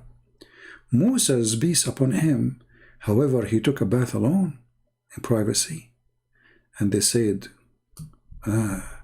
by Allah, nothing forbid Moses to take a bath with us except he have a scrotal hernia. For sure I'm saying it wrong in English, so forgive me. Moses once went to a bath, and he placed his clothing or his clothes on a stone, and the stone, brother, moved the stone, and the stone stole his clothes, and Moses ran after the stone saying, oh stone, my clothes, oh stone, my clothes. The children of Israel, brother, they had a chance now to see the penis of Moses. And when they saw his penis, they said, by Allah, Moses' penis does not suffer from any element. And then the stone, brother, stopped till Moses had been seen by all of them. Look at this miracle. Allah, he wanted to prove to the Jews that Moses' penis is very healthy. So Allah, he waited until Moses wanna take his bath in the normal place. There's a rock there. You know, Moses, he put his clothes in the rock. Normal, you know, like all of us Middle Eastern, we put our clothes in the rock. You don't put it in the sand. Hello, the scorpion will come, mice will come, steal your wallet or your credit card. So then when he get naked, brother, and he is in the water, the stone stole his clothes. It's a true story. And then, brother, when the stone took his garment, Moses, look at this. What is amazing about the story is that Moses, he was not like surprised, like, what the heck, the stone is running? Moses was not like amazed, like, what? The stone have legs? Because the stone, in order to carry the clothes, have to have legs. Otherwise, the stone will go around itself, right? Like how the stone is moving. Moses, he did not say, oh Allah, stone have legs. It looked like normal at that time, stones to run. You know what I mean? Like first time you see a stone running, what do? You say, oh, my clothes? This is not what you say. First time you see a stone running. The stone what? Running. The guy, he did not get astonished for the stone running. The guy, he is following the stone to get his clothes, that's it. Like you go to the beach, you put your clothes in the stone, and now the stone is running. So what you are worried about now, the clothes? Are you going to go crazy to see the stone running? A stone with legs?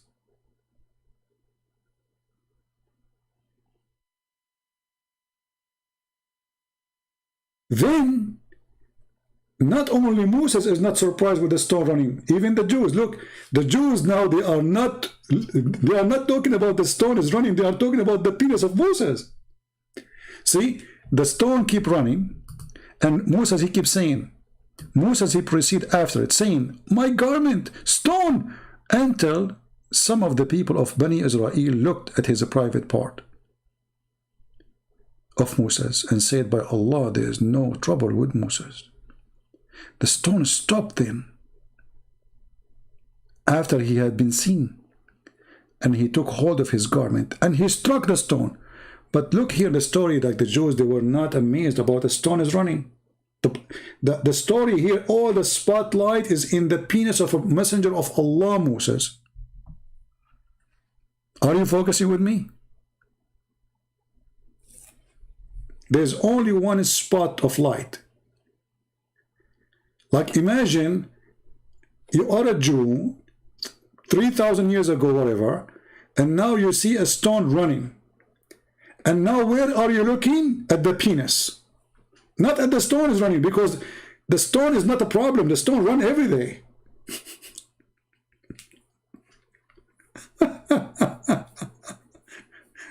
Are you following with me, guys? So how in the world this guy is a prophet? Obviously he's mentally ill.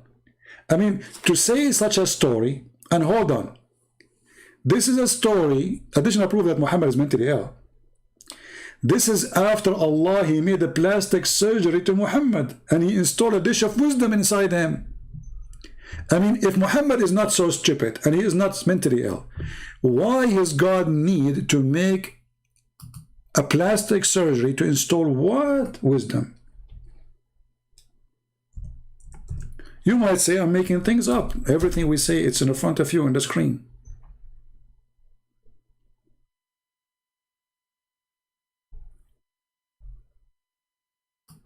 Everything we say, it's in front of you on the screen. We never say things without proof. And even the angel, he's stuffed. Let us see the hadith. Here we go. The angel, I called al-Mut hurt. Are you a Muslim, my friend? Itlamutu hurt. Are you a Muslim?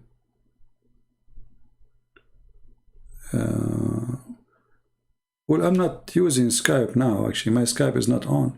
But you know what? Just for you, I will take your Skype. Hold on. Give me a second. I will take your Skype. My Skype is not open. I mean, before you call, you should ask if my Skype is open. Okay, I'm logging now in Skype.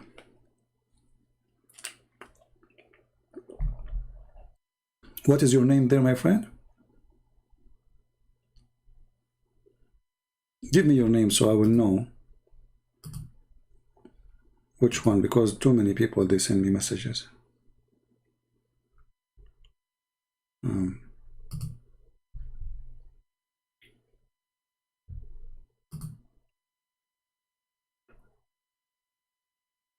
I hope we did not lose. Okay.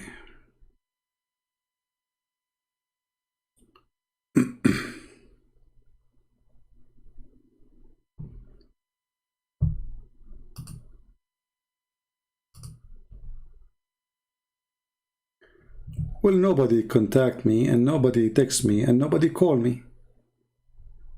So why you are saying you called me anytime?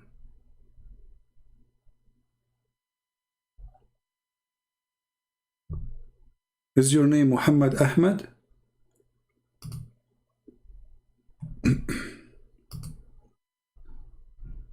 Muhammad Ahmed, okay. That's you. Okay, thank you. Okay, right. Here we go. I'm calling you.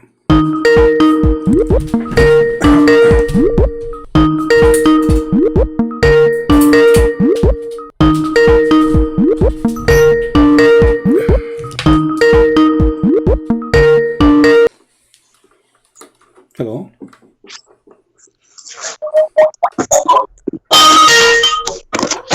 Mute YouTube, please. Mute YouTube.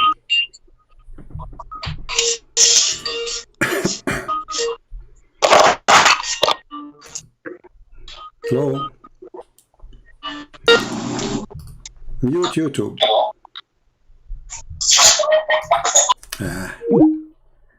I mean, you don't have good internet. You don't even know that you need to mute YouTube. Your voice is not even coming. Okay. Hello.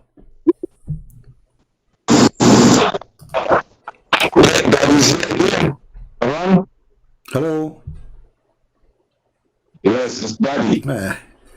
It's not you. It's not your fault. It's the fault of the idiot who said to me, somebody want to call me. Stupid idiot. Son of Muta. We thought it's a man. It's a kid. There's a guy want to call you. There's a guy want to call you. And who is just ultimate fart. There we go. Daddy. So, as you see here, Muhammad, this guy, he don't believe in Quran interpretation. He don't believe in the Hadith. He don't believe in what his prophet said. He believe in his own. You know, he has God. He is the only prophet who knows everything. Nobody can explain the Quran like him. Do you accept any interpretation for the Quran? No. Any Hadith? No. He accepts only himself. He is just a little boy from Nigeria who does not know how to say his prophet name correctly. So here you see Muhammad saying that his God sent two angels in the purpose of fixing his intelligence. Read carefully. Allah he sent, fixing his intelligence and his faith. So while he is in Mecca, two angels, they came, and to make the story short, they cut his chest, and they took all the material inside his chest.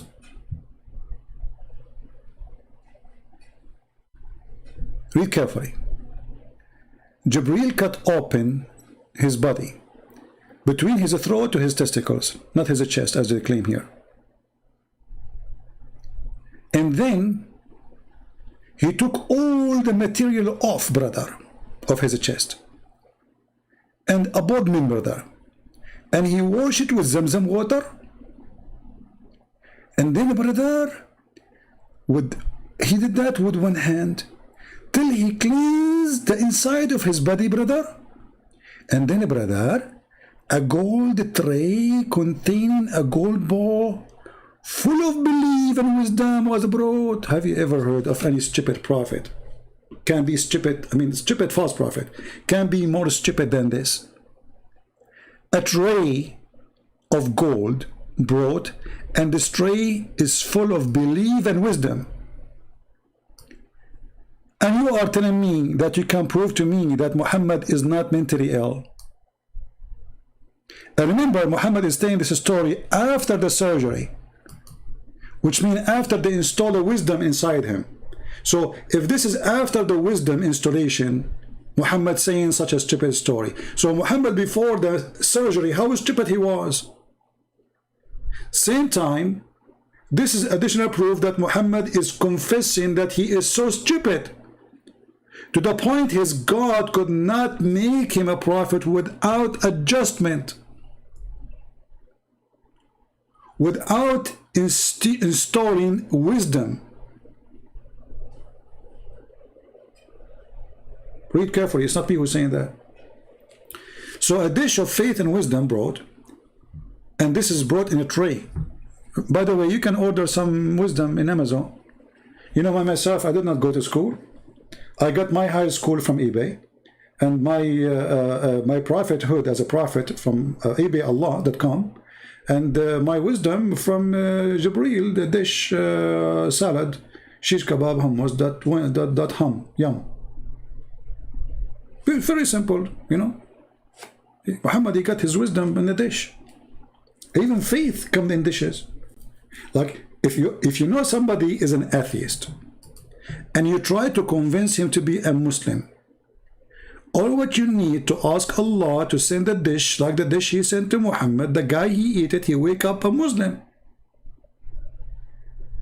A golden tray. And by the way, Allah, he don't like to use plastic. We have to go and give him a point there. He's so good for environment.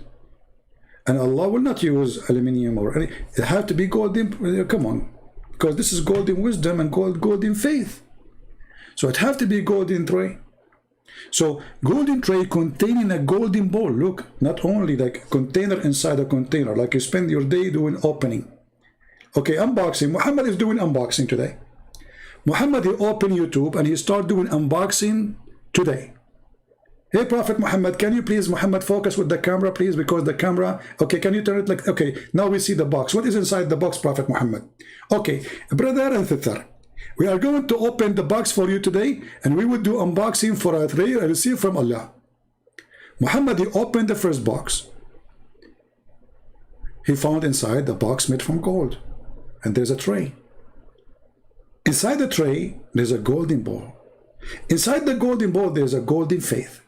Inside the golden faith, there's a golden wisdom, or beside it.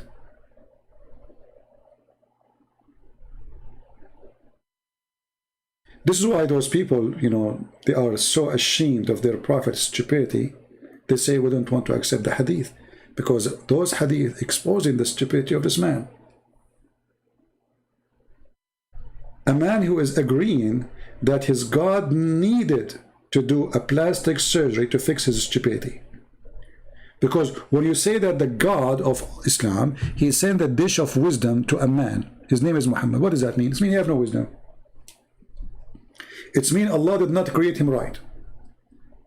It means that Allah even cannot fix the wisdom by saying be, and he was. The Muslim, they say if Allah wants something, he say be. Okay, here we go. Muhammad is a fool now. He needs a dish of wisdom and dish of faith, which means Muhammad, he don't have good faith in Allah, he don't have good wisdom. Allah wanted to fix that. He sent two angels, and they are performing literally a surgery. Literally, a surgery. They cut his chest.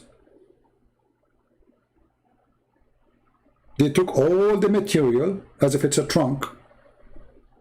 They wash all the engine part. And now it's time for the serious stuff. We bring a container, have golden faith and golden wisdom and golden tray. And then, brother, wisdom was brought, and then Jibreel stuffed his chest and his blood vessels with it. And you are telling me that Muhammad is not mentally ill?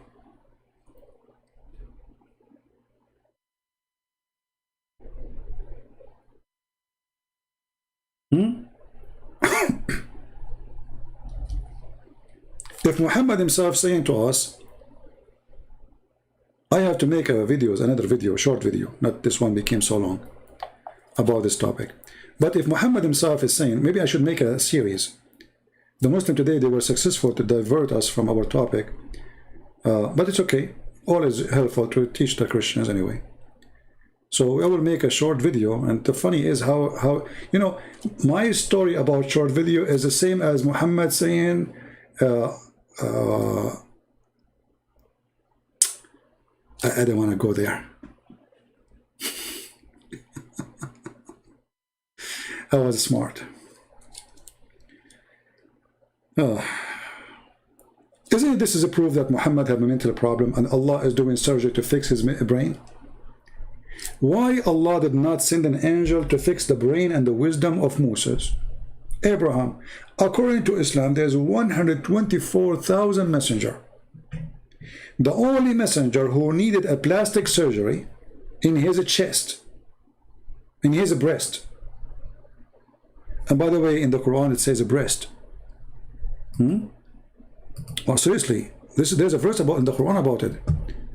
So Allah, He made a surgery for the chest of Muhammad to expand it, to make it big. If you don't believe me, let me show you.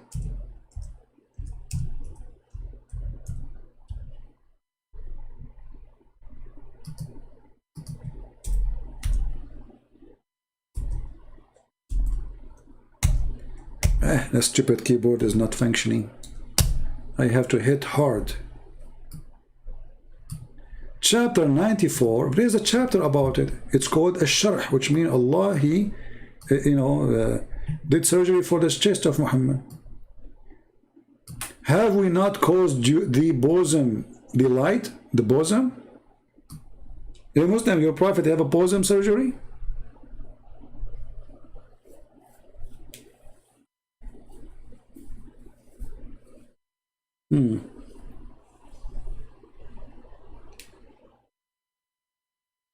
Huh? Allah, He fixed the bosom of the prophet, and this is how He fixed it. He sent two angels, they cut his chest, they installed a dish of wisdom, and they stuffed the wisdom in his blood vessels. Look at the science. Look how deep, man. His blood vessels.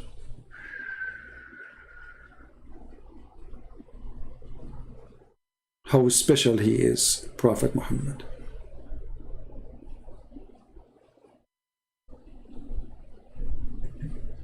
Very, very special.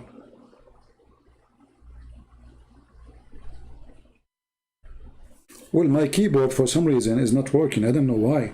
Especially some letters like the Q, sorry, the Arabic. When I'm writing Arabic. When I'm writing in English, I think they are fine.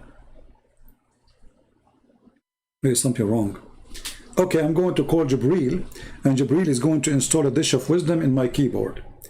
And I hope he will fix it. Okay? So, as long as Allah and the Muslims agree, you know what? My coming video is going to be why Allah fixed the wisdom of the Prophet. What do you think, guys? Shall we do that? Why Allah fixed, how Allah fixed the wisdom of the Prophet, or how Allah installed the wisdom. I don't know which name you think. Give me a name about the installation of the wisdom of Muhammad. The name we choose, I'm going to make a title about it.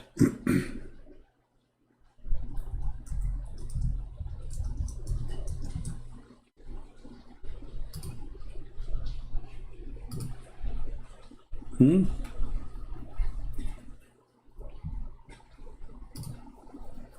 I found the perfect picture for this.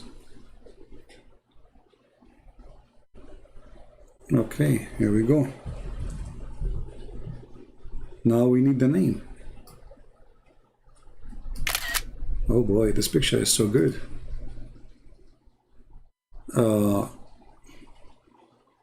So what name we will find? Installation wisdom. Yeah, you know.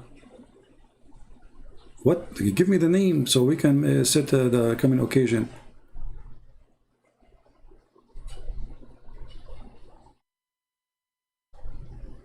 How to install wisdom.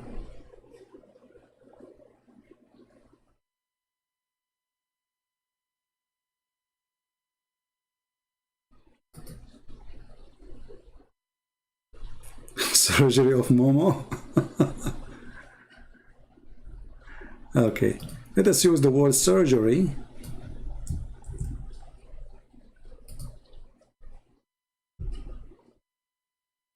We will say how Allah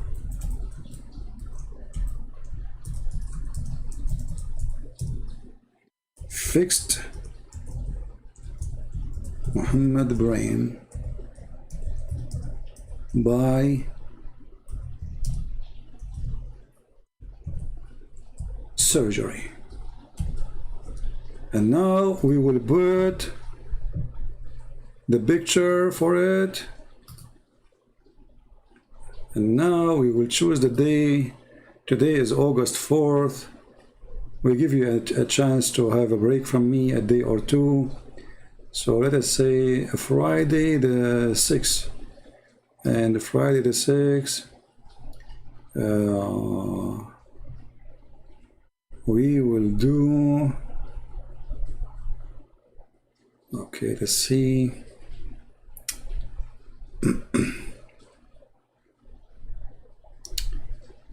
It's going to be Friday the 6th.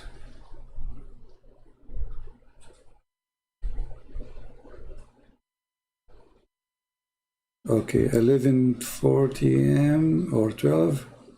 Let us make it earlier, because I have some work to do. I don't want to be late, but it's okay. If I'm late, you guys will wait. So what we can do, 11 a.m. New York time. All right, Friday, August 6th. How Allah fixed Muhammad brain by a surgery. Create. All right, it is created now.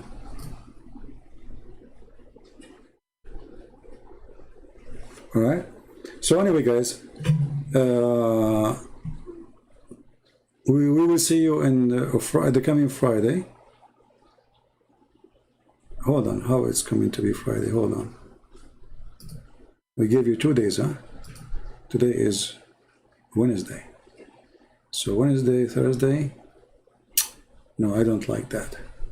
Let us fix it. Should we make it Friday or make it Thursday?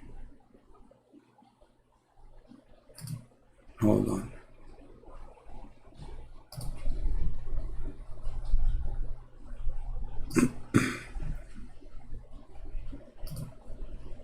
Okay, so August 6,